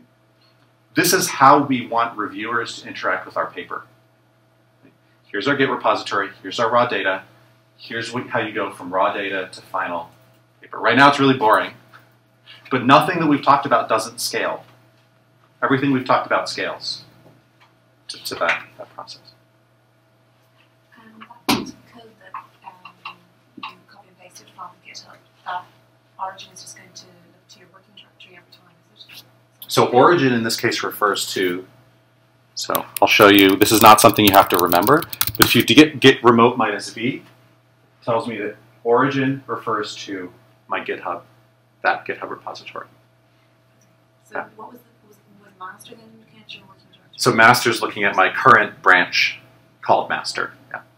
And actually if you type git status, you'll see it says on branch master. You can actually have multiple things that you're working on under different branches, and you can merge between branches, but that starts to get complicated enough that I don't want to go through it. Real quick, can Git transfer folders within folders within folders? Or yeah. Does it? Okay. Everything that's in the Git repository gets pushed. Okay. This is one reason why we don't put data files in Git, right? Because there's no magic here. If we have a 100 megabyte data file that we've added to Git, it's going to be copied to GitHub, and at some point GitHub starts complaining about these things. Like I don't remember what the repository limit is, but there's a limit to the size that you can make it. If you do want to do large data sets in Git, or in version control, there is Git Annex, which deals with larger files or with binary files like images or movies or things like that. Git really is meant for like text files. Okay. And then Bitbucket also can use Mercurial. And that will look at differences between files, whereas Git stores all the previous files. That's a good point. If you're getting into large file sizes and stuff, you might look at using something besides Git. So, I hadn't even thought of that. I didn't know Mercurial only stored the differences. Yeah. So there's ways of dealing with all of this, but the sort of short version is your code and your text goes in Git and on GitHub, and everything else seek other storage for. Git Annex, which I don't actually know that much about, people in my lab use it. Git Annex will help you manage large files in the context of your Git repository to make sure you're using the right versions and so on, but you have to store them somewhere else, like on the HPC. Okay. Bear in mind, everything we've done right now is profoundly boring, right? From the science perspective. All we've done is set up this framework. Normally, setting up this level of framework is sort of the first 10 or 15 minutes of a new project. I initialize the repository, I create a GitHub repository, I link the two. And as you'll see, because now I get to do all my reflexive things, I type git status, I type make, and I do git push, like reflexively. And what git push will do from now on is anytime I make a change to a file, and I commit that change, git push will copy that change up to GitHub. So let me just actually demonstrate that. Suppose that I put a comment in here, targets all, builds all, clean, removes all files that can be reconstructed. Okay, and this gets a little. This will get a little bit. You sort of have to have multiple brains going on. But suppose I'm on my Git repository and I look at Makefile. If I click on Makefile, you'll see right now Makefile just looks like this because those changes are still on my laptop. I haven't committed them and I haven't pushed them. If I now take this Makefile and I do a git commit, added comment to Makefile, and I go back to GitHub, it's still not there. The repository on my laptop is linked to, but separate from the GitHub repository. To actually move the files, to copy the files, I need to do git push. And now, when I go to GitHub and I reload, you'll see those comments at the top. So, you know, if you're just working on your own, just do git push every time. Every time you do a commit, you might as well do a git push. That way, you know, Coke incident, no problem. That sounds really bad. Anyway, so, but you know, it just works. If you're working with other people, you have to think about the fact that your push may break stuff they're working on. So that gets a little more complicated. By and large, I think most people working on analysis pipelines, for the first 80% of them, work alone, is my guess. At least before publication. Okay. So, right, so now, and the other thing, by the way, git push, nothing. If, for some reason, so there's actually a really neat little feature. Do you see this button up here, edit this file? You can actually edit things in the Git repository, and that's all, folks. And commit changes. Now, on the Git repository side, there's a comment, and that's all, folks. Here, the Makefile hasn't changed yet. But if I do git pull, it actually brings that change in. And you'll see it shows up here. Does that? Okay. So this is how you deal with the situation that Will asked about before. I'm working on my laptop, I'm working on the HPC, I'm working on potentially a third system.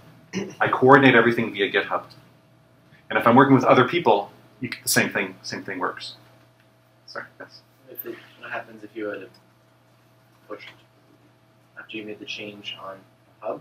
Yeah. And push it. It will complain. It will say you can't push. You can't push you're not because up to date. You're not up to date. Yeah. So it keeps track of all that, and that's actually where branches and conflicts, situations where two incompatible changes were made to the same file, are the two places where Git and GitHub become more complicated. This is a very simple and straightforward. So are we sort of good on the sort of general basic ideas here? Okay. All this is free. There's tons of tutorials and stuff. If you take a software carpentry or a data carpentry course, they will teach you some or all of this. And this is actually how we do our science. Okay. All right. Okay. So so now we're going to do something actually real as opposed to setting all this stuff up and doing Git. And this is where, at some point, I learned Git like 6 years ago or so.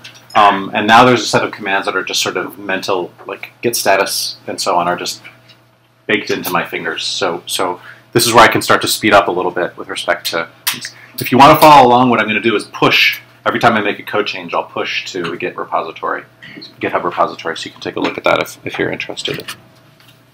Okay, so let's go back to make reads.py.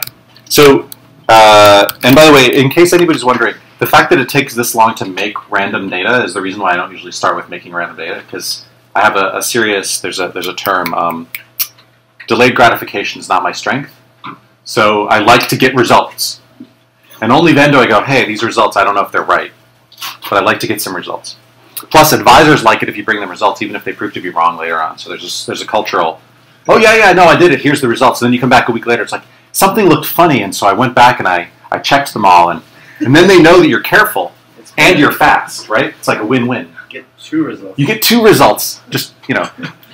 So I mean, there is really a cultural, yeah, it's a problem for my grad students because I know all this stuff, right? But But don't tell the other PIs.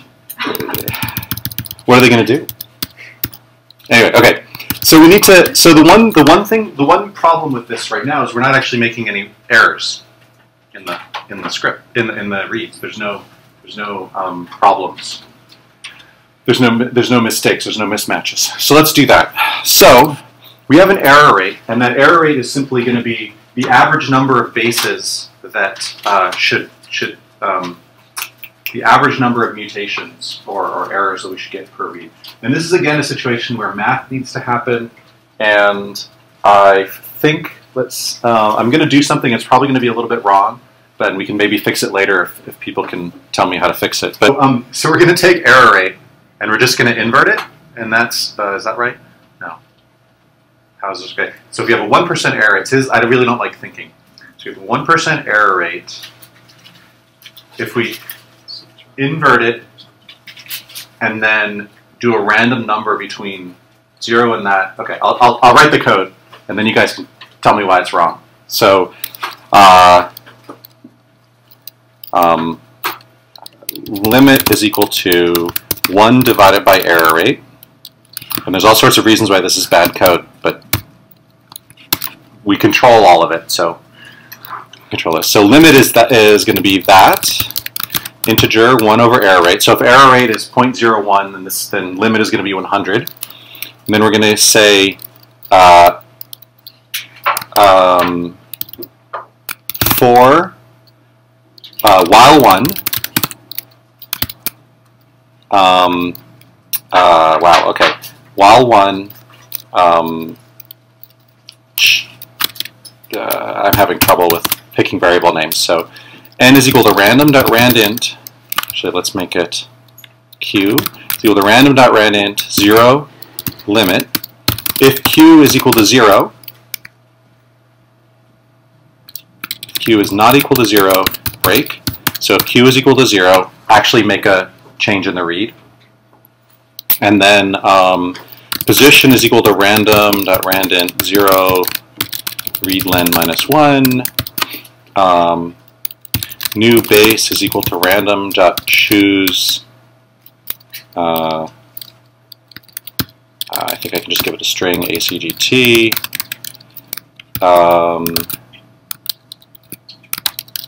Is this right? And then I can say, so I'll do error, pause, and then I'll just say new read is equal to read to error pause plus new base plus read error pause read error pause. Okay, so that should work, except I think that I have to error pause plus, sorry, error pause plus 1. So what I'm trying to do with this code, I'm trying to decide if there's going to be an error, if I'm going to introduce an error.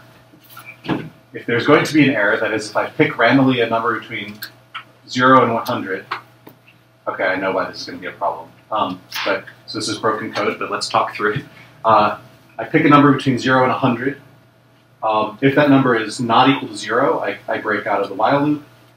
If the number is equal to 0, I introduce an error. The error that I introduce is at this position.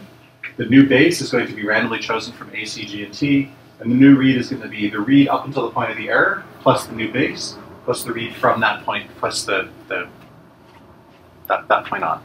If that makes sense. The problem with this is that this is a very low error rate. This is going to be a 1% error rate per read. That is 1% of the reads are going to have an error. And I actually want per base. So I think what I want to do is, and see this, I can't think in front of a group of people. So what I want to do is I want to run this. I want to run this once for every position in the read. Not for every position. I want to run this once for every base in the read. I want to run this 100 times for reads of length 100. There's probably better mathematical ways of doing this, but I often go for a slightly slower but easier to understand approach. So I'm just going to say for I in range 0 to read len, do this.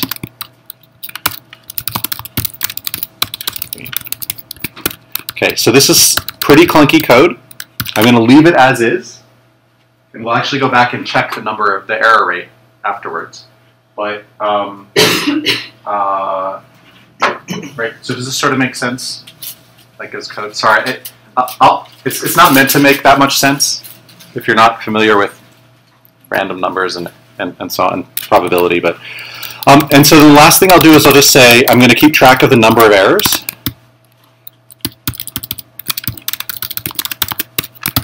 So that I can print it out. The problem that we run into with this kind of code is it's random, so we don't actually know always what the result should be. So I'm just going to print out the number of errors so that I can sort of eyeball things as they pass down the screen. I'll show you what I mean. Okay, so let's see what happens. Okay, so first I have a syntax error because I forgot to put the if statement in.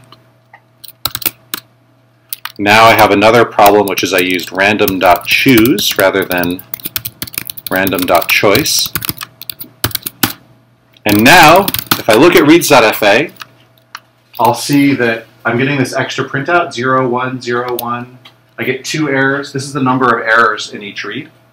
And the whole reason I went through that rigmarole with the for loop and so on is some reads, randomly speaking, some reads will be perfect. They'll have 0 errors. Some reads will have 1. Some reads will have 2. A decreasing number of reads will have 2, 3, 4, 5. Right? But you want to allow for that in terms of simulating real data. Now, there are actually sophisticated read simulators that will actually generate, given a genome, will generate this kind of thing for you. We're just hacking this together because I wanted to show you the process. Okay, so I'm going to claim that this works. The other trick that I did, I don't know if you noticed, when I make errors, they're lowercase. So you can actually see that there's an error that shows up in the script. So here, there's a G, and I see a T here. That's the other error in this read that has 2 errors. This also provides a way for me later on, when I'm trying to identify where errors are, it gives me a chance to actually cross-check my code, the find spectral error function that we're going to use, against this data. Because I can actually go, oh, you said there was an error position 50, and it's lowercase. Excellent. So I always do my best to find a way to look at my results in the context of what I'm trying to do and make sure that at least by eyeball they look right. Right? And then there's the whole summary statistics and so on. So, given the way you wrote the script, is it possible to replace the previous base on the error position with the same one? Yes. So very good point. So the question is it possible that when I make this error with a G, that I'm replacing a G with a big G with a little g? The answer is yes. So in fact, the true error rate is going to be lower than the error rate that I specify, because the mismatch rate is actually going to be lower because of it. So there's ways to deal with that. They make the code more complicated. I'm going to ignore it for now, but absolutely, yeah. So this is where this question of what are you testing? Am I testing the code? When I do this test of when I check this against my my script to find errors, what am I doing? Am I testing my model for what errors should look like, or am I testing whether my code finds errors? At the moment, we're firmly on the side of we're testing whether my code finds errors. The errors could be totally fictitious. In fact, I'm going to go back and do that right now for a reason that I'll get to in a sec. So you also have to decide what are you actually checking against. And so I'm actually going to cheat, and I'm going to do something. The problem right now is when I get this error spectrum, which is my goal at the end of all of this, is to get a spectrum of where the errors occur in reads. Right now they're going to be evenly distributed across the read because I'm just picking evenly with this across all the positions in the read. And I'm going to cheat by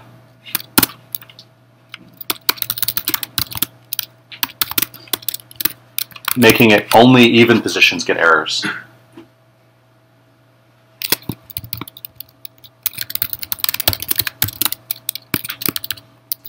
That's probably unnecessarily complicated. It's error pos divided by 2, error pos times 2. So when we see the error spectrum, we should see that only even positions have errors in them with this, right? Just a cheap way of saying every position that's got an error has to be a multiple of 2. Okay, so I'm going to get rid of this. I'm going to type make again. Make likes me. We now have reads.fa, which looks like a well-formatted FASTA file. There should be errors in here. Do we see lowercase? Do we see lowercases? I see a C at position 2. I see, I don't know, somewhere in here I see a T. So it's probably all working. I don't know. And now, git commit, add errors, git push. All backed up, all done. We're all good. Okay. Now we actually need to write the real code, which is the code that loads all this data in and looks for errors based on this sort of K-mer spectrum that you've all forgotten about now. So I'm going to write a new script. Let me first put it in the make file, and we're going to make it, I don't know, locations.hist,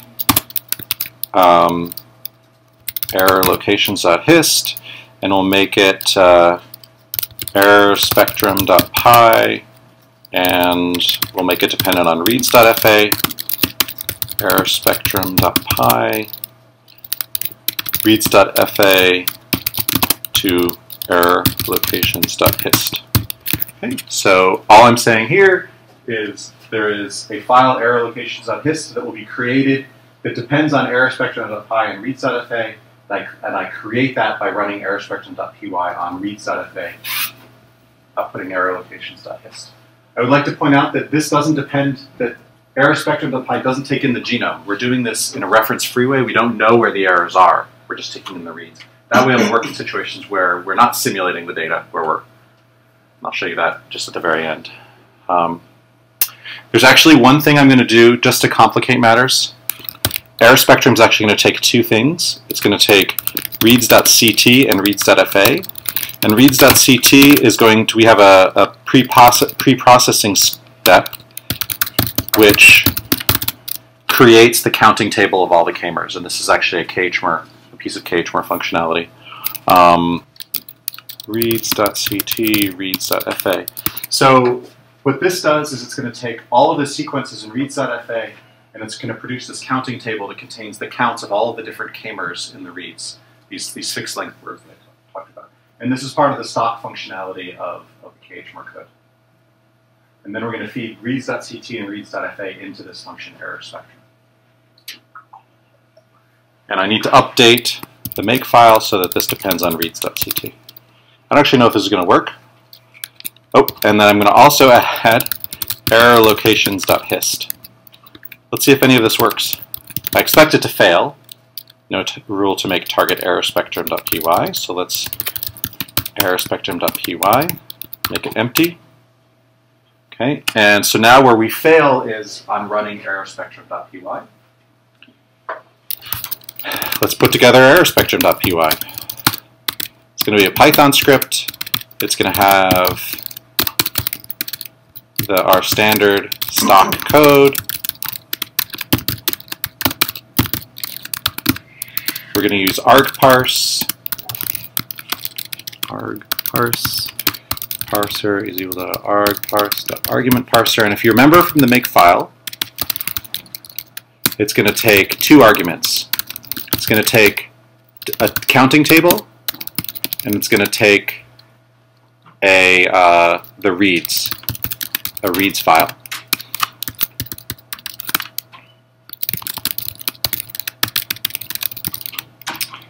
Okay, and now we're going to use this KHMER library along with the screed library, and the KHMER library has a very convenient little function called load counting hash, which we can feed args.table. You know, it just occurs to me, I never told you why I used argparse. Let me back up a sec. I used argparse in was it makereads.py? If I run makereads.py, it actually gives me a helpful error message. It says, hey, I need a genome. I need a genome file. That's really handy when you can't remember what your scripts take. You can also do all sorts of things that provide more details. So I could actually have provided help text saying this is the genome that I want to make the reads from. And then I can provide optional arguments that say this is the error rate I want to make the reads and the read length and so on and so forth. So there's two reasons to use argparse. One is to get this behavior, where when I'm writing scripts, they actually behave like real programs. The other reason is when you look at the code for make reads, see how it says -h genome? If I want to know what make reads does, I can go in this code and I can say, oh, args.genome is the thing that I'm passing in on the command line. So it's sort of self-documenting to some extent. You have, this is what the script takes, this is how the script, this is what the script does with what the script takes on the command line. You might think this is overkill. As soon as you get to a dozen scripts or more, you're going to forget what they take. You're going to forget what their command line parameters are. And you're not going to remember what the code does to them either.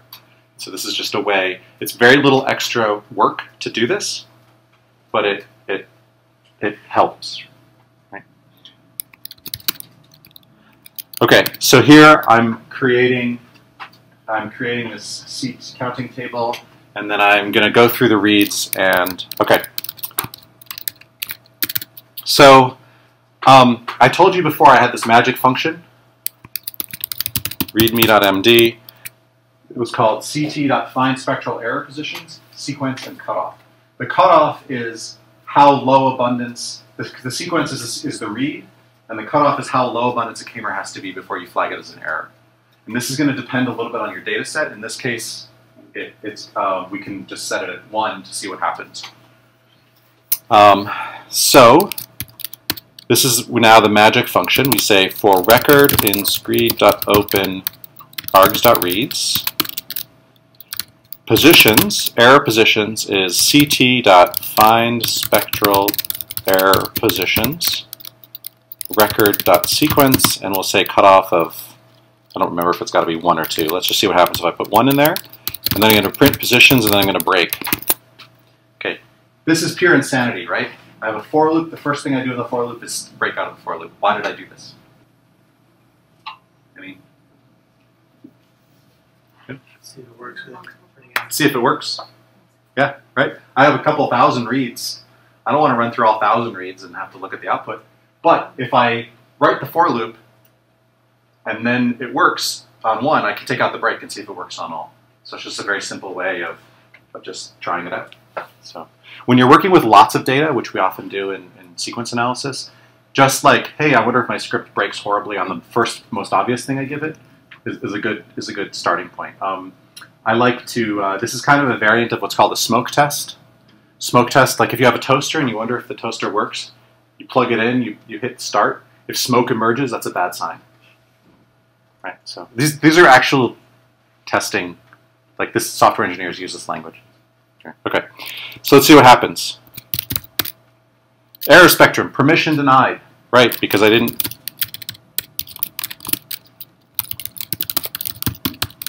Let's try now. Nothing to be done for all, that's because of this stupid problem that I should really talk about more. But I'm going to do a make clean. Make. Okay, excellent. So now I have a problem. I have name error, global name parse is not defined. This is at line 10 in error spectrum.py. That's because of a typo. It's parser.parseargs. Let's run this again. Excellent. Now I get error locations.hist is my output. And the first sequence, I don't get any errors with this. I don't see any problems with this. So let's actually do this. So there's a nice, I'm gonna expand rather than just looking at the first one. I'm gonna look at the first, let's say 15. So this is another nice little trick that I use for debugging a lot. When I have to look at thousands of things, I just look at the first 15. For those of you that aren't familiar with this in Python, what this does, what enumerate does, is it automatically gives you a counter on whatever list you're walking across. Okay, so let's try that. Make. One very important thing. Anybody notice? I never have to type this long command in again. I just type make. Make is very easy for me to type. You can even abbreviate it as M if you really care. I don't have to remember all this and get it wrong. All right, so here now we have the first couple sequences had no errors according to our fine spectral error. The fourth sequence had an error, maybe, at position 48. Let's go take a look.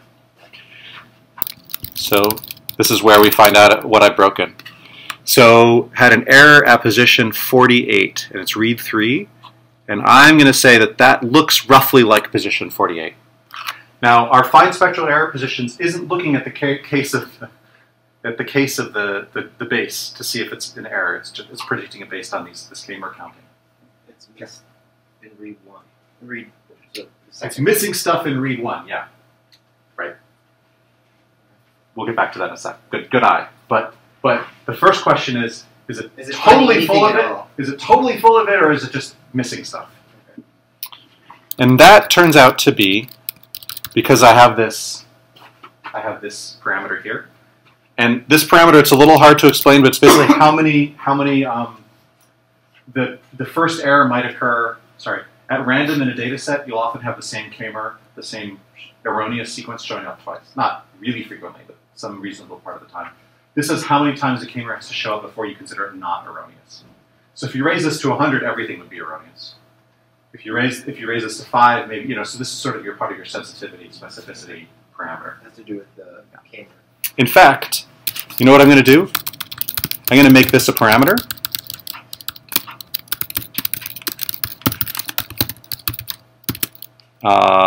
And I'm going to make it an optional parameter. And I'm going to make it an integer, and I'm going to make the default equal to 5. Okay. And this now is something where if I don't specify it, args.cutoff is going to be set to 5. Down here, args.cutoff will be 5. And if I do specify it, I can give it any integer I want. And that way I can encode these parameters in the makefile and pass them into the script. And they're encoded in my makefile in a way that lets me. Right? If you ever find yourself in a situation where you're doing parameter tuning and you're going in and editing the file and changing the parameter, running it, going back, editing the change, right? There's two problems with that. One is you're going to screw up your code. The other is you're going to lose track of what you actually ran. I'm tempted to ask people to raise their hands, but I won't because it's a profoundly embarrassing thing to do. But how many of you have had the experience of getting a great result and then not being able to remember what parameters or what programs you ran to get that great result? Right? It's incredibly common. This prevents that kind of, to some extent, this prevents that kind of result. Plus, it's all in version control. So you can actually go back. Got great result. Now we'll spend next week making sure great result is correct. Uh-oh, great result's no longer coming out. I wonder what I've changed in that week, right? This gives you a way to go back. Okay, so I reran it. Let's take another look at error locations.hist. We're still not getting the error that you identified before. So my guess, if I had to guess, my guess is that that error in that reads.fa is actually a G being replaced by a G or something. Now, if you really wanted to test this, this might not actually work, but if you really wanted to test this, what you could do is you go, you know what, I wonder if I replace this with a G, what's going to happen? The only problem right now is we have to defeat all of the mechanisms that prevent us from using reads.fa because it's now newer. Wait, is this going to work? Is this going to work? I don't know. Let's see what happens. Oh, actually, it should work. Cool. Okay. So yeah, so now you can see the second sequence has an error at position 2, which is where I... So this is the kind of stuff that you do to make sure that your code's not like completely bollocks wrong, right? Like, just hand tweak stuff. Okay, this is not useful output format, right? This is a histogram. This is not a histogram. What I really want is that file that says, I have all these reads, and errors tend to occur at position 5 instead of position 4 or whatever. That's what I mean by an error spectrum. So let's whip that into the code. So positions here is a Python list. And we can actually, I'm gonna do some really bad things. So just close your eyes. I'm gonna say my histogram is a list of zeros that is, say, 150 bases, 150 in length. I'm hard coding 150 because I don't care. at this point how long reads are. This is going to contain the locations of where errors are in the reads. So, and then I'm going to say for position in positions, histogram sub position increment, and then I will have another piece of code that at the end says for n, comma, for p, comma, count in enumerate positions, print p, comma, count. Okay, let's see what that does.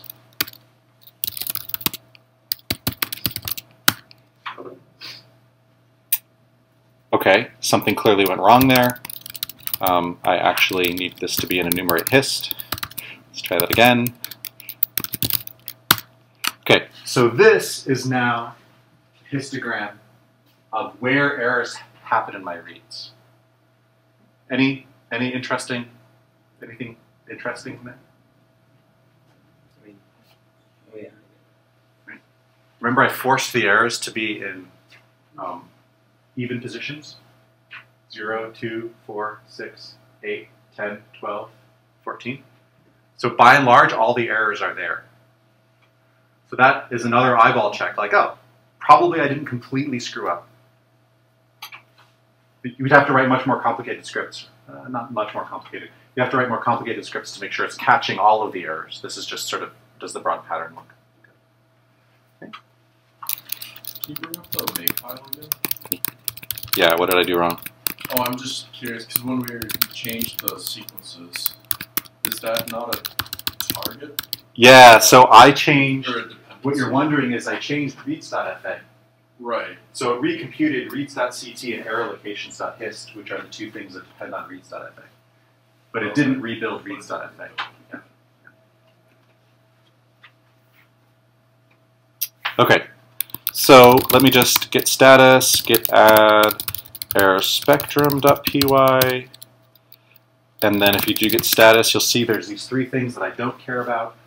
Error locations.hist, reads.ct, and reads.ct.info. Ignore, we'll just put them at the bottom here.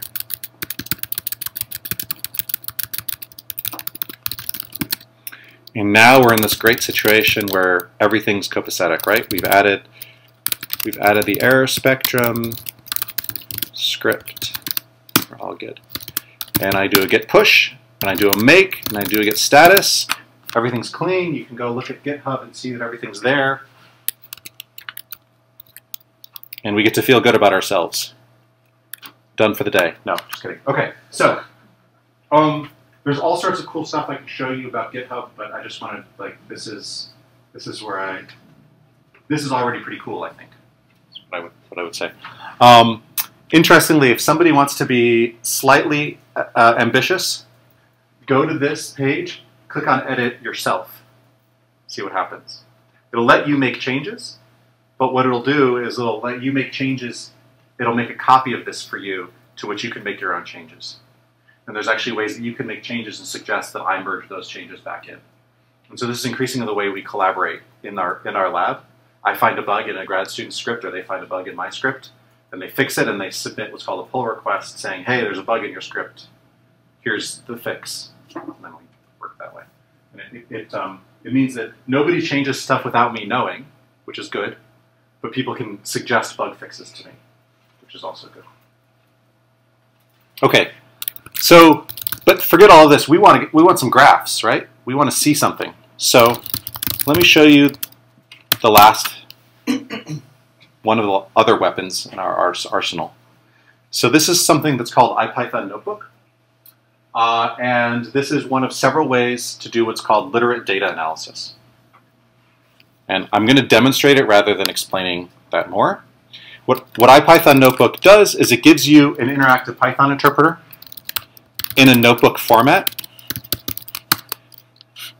And this just says I want my graphs to show up inline, and now I can load that hist file. So I'm in this directory. I want to take error locations.hist. And there are some deeply weird things about what's going on here. So yes, you should be wondering what the heck's going on. That's okay. Just, you're fine. You're not insane. Well, I don't know if you're insane, but This is not a reason you're insane. So let's get hist is equal to numpy.load text. Dang it, that was a mistake. Shouldn't have copy pasted. So numpy.load text will load this in, and now I can do plot hist. I always forget this. See, I can't think in front of people. Who here uses numpy? Anybody? Am I at a loss here? Okay, it's His shaped like. no. There's a. We can just There we are. You can't actually just do plot hist, unfortunately. Okay, so this is my plot of that histogram. Looks a little strange. Let's axis x max equals 5, and you can see that nice spiky error diagram. You can do x label position in read of error, y label num errors at that position, and that's the figure. And then I can say save fig figure1.pdf, and if I go back to the command line, I now have a PDF. I now have that in PDF, and this is how we generate our PDF figures for our papers. Okay, I would not blame you if you were a little confused as to what's going on. So just to back up, IPython notebook, like, is knitr the right thing to talk about in R? Yeah. IPython notebook, like knitr, lets you run commands in Python in this case, along with some sugar that lets, what's called syntactic sugar that lets you also do ls and rm and so on at the Unix command line. And it tracks it all in a notebook that takes all of your, an interactive notebook that lets you combine all of your commands for generating the figures into something that's sort of savable and reproducible. Does this make sense? It's sort of a general idea? Yeah? So how do you save the scripts? So if I want to Right. save So this, inconveniently, I have now toggled all of the information. If I go to toggle header, this is in a file, let's call it figures. And this is now a file in the directory called figures.ipynb. And there's something pretty cool about this, too. If I add it,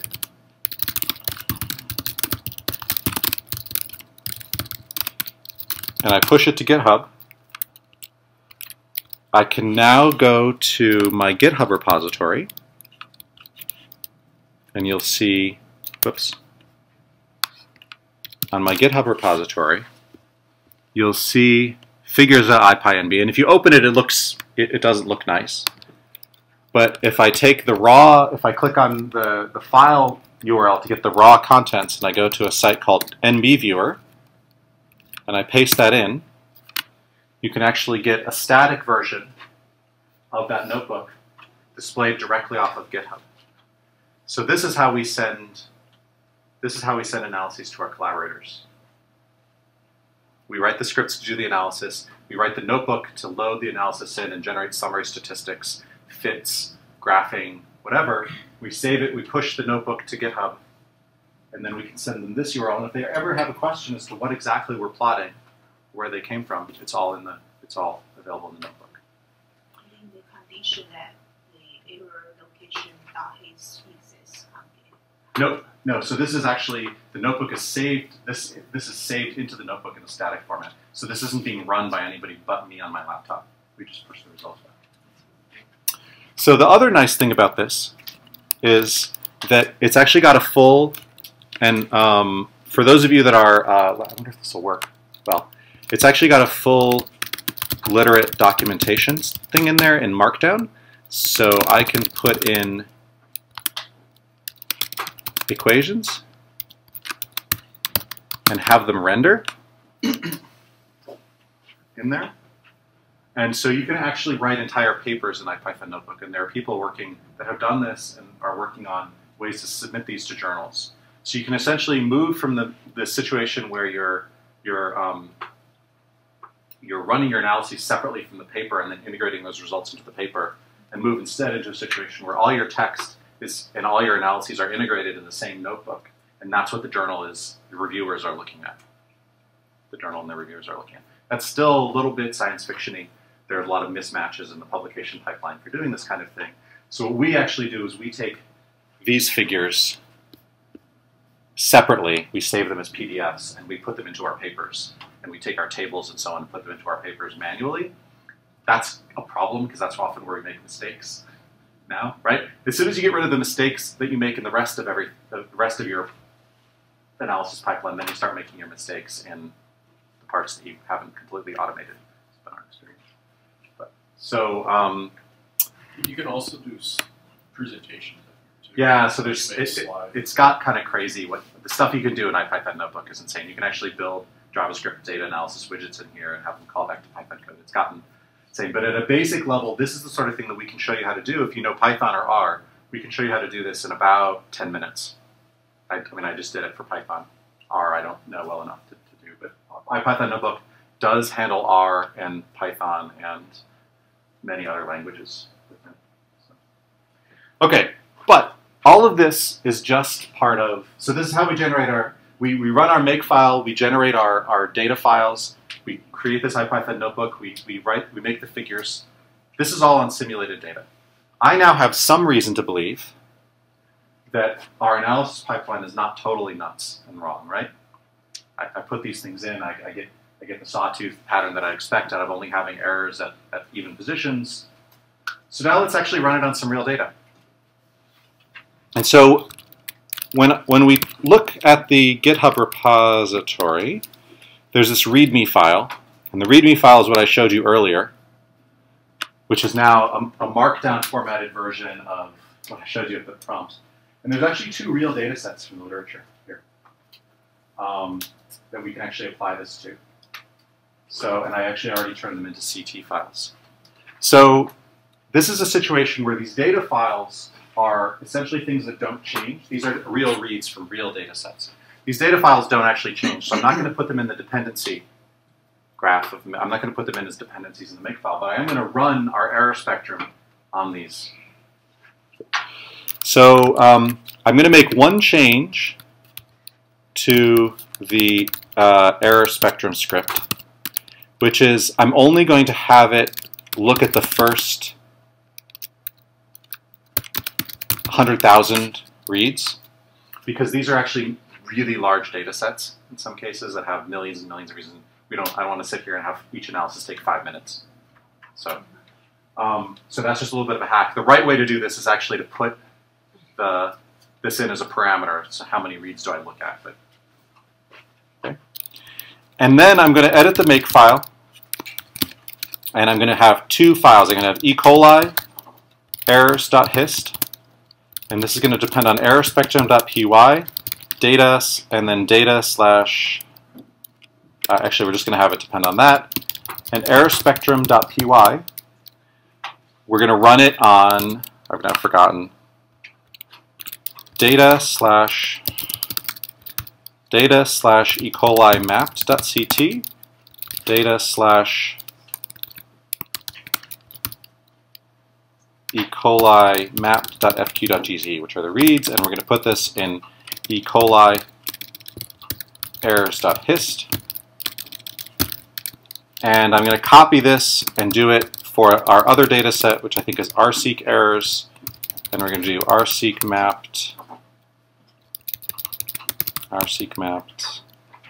and rseek errors.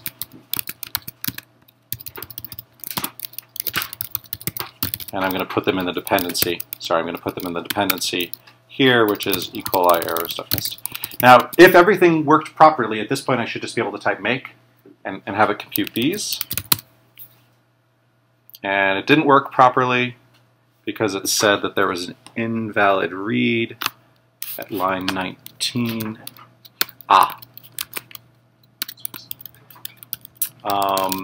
It was read. Okay. So the problem is actually here. And this is a fun little, this is a problem with my code, which is that the find spectral error positions only works with sequences that contain A, T, C, and G. And some of these sequences contain ends, because sequencers actually output ends when they don't know what to do. So I'm going to replace all of the ends. I'm going to uppercase it, and I'm going to replace all of the ends with A's, just because I can.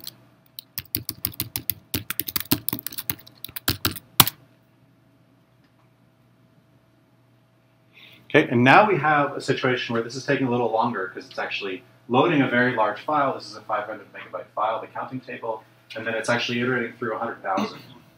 And it's creating E. coli errors.hist. It also, did it do rseq errors.hist? Okay.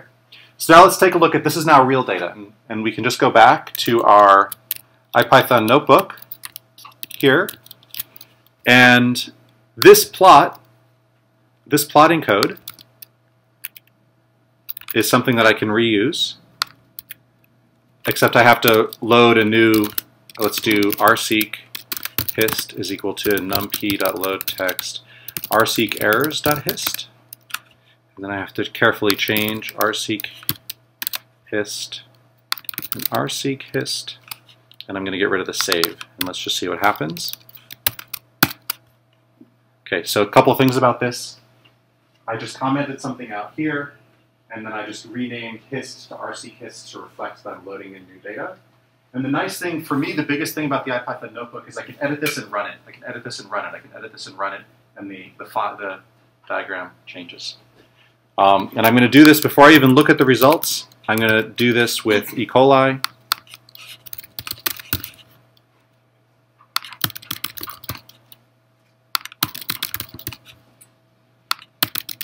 E. coli, and let's see what happens. Okay, this is the E. coli error spectrum. Let me make this bigger. So this is the real data. This is the rate at which errors appear by position in the E. coli data. And I don't know if you remember at the very beginning, I said that errors tend to happen more towards the end of reads, because for biochemistry reasons. And I think that that is borne out pretty well by this diagram. Goodish. Remember, we trust the pattern, if not the exact numbers, because we had that simulated data. That becomes very important, not for this data set. These jagged things are, I'm only looking at 100,000 reads. Maybe they smooth out if we look at 1 million reads, right? These are things that would be sort of your next step in the data analysis, like, you know, what's going on here. Now, if you look at the RNA-seq reads, I'm going to actually make this, well, the RNA-seq reads, there's something kind of interesting that happens. Let me access x max equals, let's say 85, which is you see a real spike at a given position. And this actually turns out to be real. If you go and look at the data, there's a bunch of poor quality bases there. There's actually a bunch of ends as well in that position that indicate where the sequencer had trouble covering those things. In fact, if you do it for the entire data set, you'll actually find several of these spikes across the data set.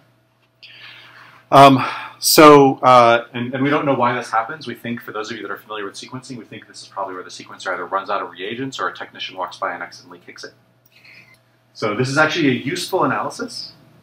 It's all implemented in maybe 50 or 60, well, the actual code that does this is implemented in our package, but then we used it to generate these histograms. You could actually go through, one key point of this that is the reason we actually wrote a paper on this, is you can actually go through and trim your sequences whenever you find an error. You can say throw away the error and everything after it. You can correct. There's all sorts of things you can do with this code. Here we're just looking at the error spectrum. You're able to do this on a per read basis. I save the notebook. I commit my changes, various fixes. I do a git push. I can now, NB Viewer, I'm going to see if this works. NB Viewer now auto updates with these diagrams in there. which is nice. This is so my students now actually send me these as their progress reports. It's like, hey, here's what we did this week. Everything that's in, everything that's in this repository, this GitHub repository, now can be used, as long as you have those data files, which remember we didn't put in Git, as long as you have those data files, can now be used to regenerate those figures. And so now we have an analysis that I can hand to somebody else, and I can say, hey, you need to install this piece of software and this piece of software, and then you can run everything that we did for this paper on your own. And so increasingly now, these GitHub repositories are actually part of our materials and methods as well. There's ways of archiving them and so on and so forth. I never really motivated all of the Git stuff other than that, hey, like it's like convenient and when your kid spills things on your laptop, you can recover. But I think it's worth pointing out that all of the commits, all of the changes that I did from most recent to latest to earliest are actually in the history of this Git repository. And so you can actually click on any given commit and you can see this is what I changed. This is the last change I made to the makefile. I added RC errors and E. coli errors and the commands to introduce them. And the fix that I made in the script is I put in this replace n with a and then pass that in. And for scientific analysis pipelines, I'm really bad about a number of things. I don't put like good I don't put good commit messages in. I just say, yeah, I fixed something, updated something, whatever. Because often I'm the only person working on the project, or my grad student's the only person working on the project, or whatever. What's really gold, though, is this history, because it's by date, and it shows you all of the changes that are actually went into the code. So if you had a really good result a week ago, you can actually go and say, well, I wonder exactly what changed in the script between then and now. And there's some Git commands that you have to know in order to do that, but it's actually fairly, you can Google how to do it, basically. I'm not actually sure what else. I think that's a good stopping point to ask for questions. This is how we publish papers. If you wanted to see, I think it's important to note this is not a clean or neat process. If you look at our makefile for the paper we just submitted, it's got just a mishmash. It's got all the commands in there. These makefiles are not particularly easy to understand, but they are at the end traceable, and that's what's important. I can always go back in and clean it up if I'm trying to figure out what's going on. So the balance that's difficult to explain to people who have a software engineering background is it's not clear to me how much value there is in spending a lot of time making this makefile look pretty. It's a one-off. We're using it for a paper. We have other reasons to believe that the results we put in the paper are correct. We better have other reasons other than the fact that we ran some code. And so this is really more about traceability than it is about collaboration or explanatory power in some sense. I don't know if that makes sense. Software engineers, one of the mismatches between scientific culture and software engineering culture is software engineers will say that it is always worth the effort to clean up the code, to write all these automated tests for it, to document things. And all I can say is I think that that's a trade-off that has to be managed carefully because you also have to get publications out. Right? We have other motivations than functioning code. Somewhat sadly, I mean, in some ideal world, it'd be like, hey, my code's 100% reproducible, and they'd be like, great, publish. But that's not quite how it works. So anyway, so are there any at this point? Are there any questions or comments? I've got a question about IPython Notebook. Sure. So it was convenient that you had the code and then you had the figure that you generated there. Can I use a tool like VCF tools in IPython Notebook? So you can run. Sorry. So the question is, can you use other tools in IPython Notebook? And then can I use it on like big data sets? So let's say I've got my data on my HPCC. I want to use VCF tools on the HPCC. Can I get IPython Notebook to access that and run it? The short answer is yes. You can run. There are a couple things you can do. You can run IPython Notebook on a remote system and then connect into it via this web interface. Okay. There's some security associated with that. The reason I have the split that I've described here, where I have the makefile that does the analysis and then scripts that summarize those analyses is precisely because of that split. I don't use IPython Notebook to run anything that takes more than 5 seconds to run. Gotcha. Because IPython Notebook, I have to be connected to the internet from one place, and I have to have the browser and a good internet connectivity. All the other stuff can be done via QSub or right on big systems that are bigger than my laptop. So I make a clear separation between long-running big data tasks that I may run somewhere else, and then the stuff that I run for data analysis. Okay. Do you have like any thoughts on sort of the spectrum between like having your fake data just for the entire project versus fake data for each individual function? Yeah. No. I mean, I have lots of thoughts, but I don't think I've never come up with anything other than I write enough fake data to make sure that my code doesn't obviously break, and then I leave it there.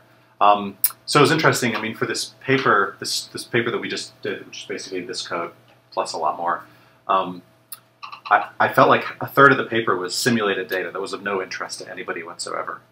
And all I did was show like error rate, precision, and specificity of my code on situations where we knew what the answer was, so there's no ambiguity. And I was talking with a collaborator, with a colleague, a physicist, who said, well, you know, if I was reviewing a paper and I saw that they'd developed some new code and some new algorithms and they're only running it on data where they didn't know what the answer was in the first place, I'd say, well, it should be pretty easy to whip up some simulated data and make sure this works first, right? But then if you talk to bioinformaticians, they don't do that so much. So there's somewhat of a cultural problem. I mean, I think the physicist is right, but he helped train me, so I'm biased. I would say that making sure it works on simulated data is a really, really good, solid first step. As long as it doesn't take you an immense amount of time or effort or energy to get that all going, then it's really good. The other trick that I use is I subset the data.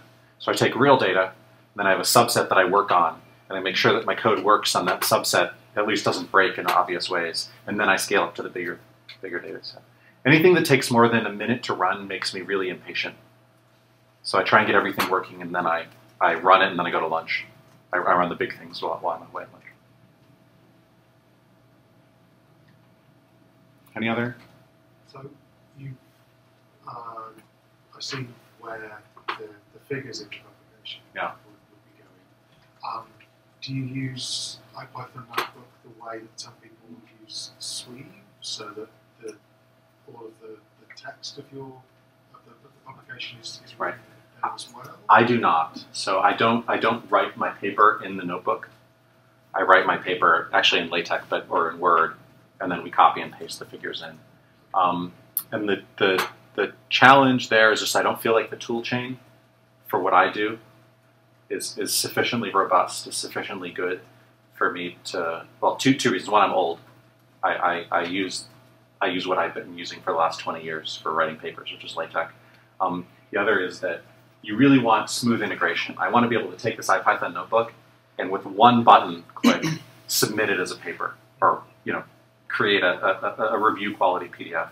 And I haven't seen that the tools are quite there yet. 5 years, I expect publishers will be taking IPython notebooks directly. What was the comparison with Knitter? Because I feel like you can do that. With Knitter, you can, absolutely, yeah. And I just don't use it. Yeah. But that's where we're going with all of this eventually. Any other questions or comments? Okay. Well, so then in that case, let's officially adjourn. I hope that this was not a huge waste of your time, and I will I'll send another email out with all of these resources. All of this stuff on GitHub.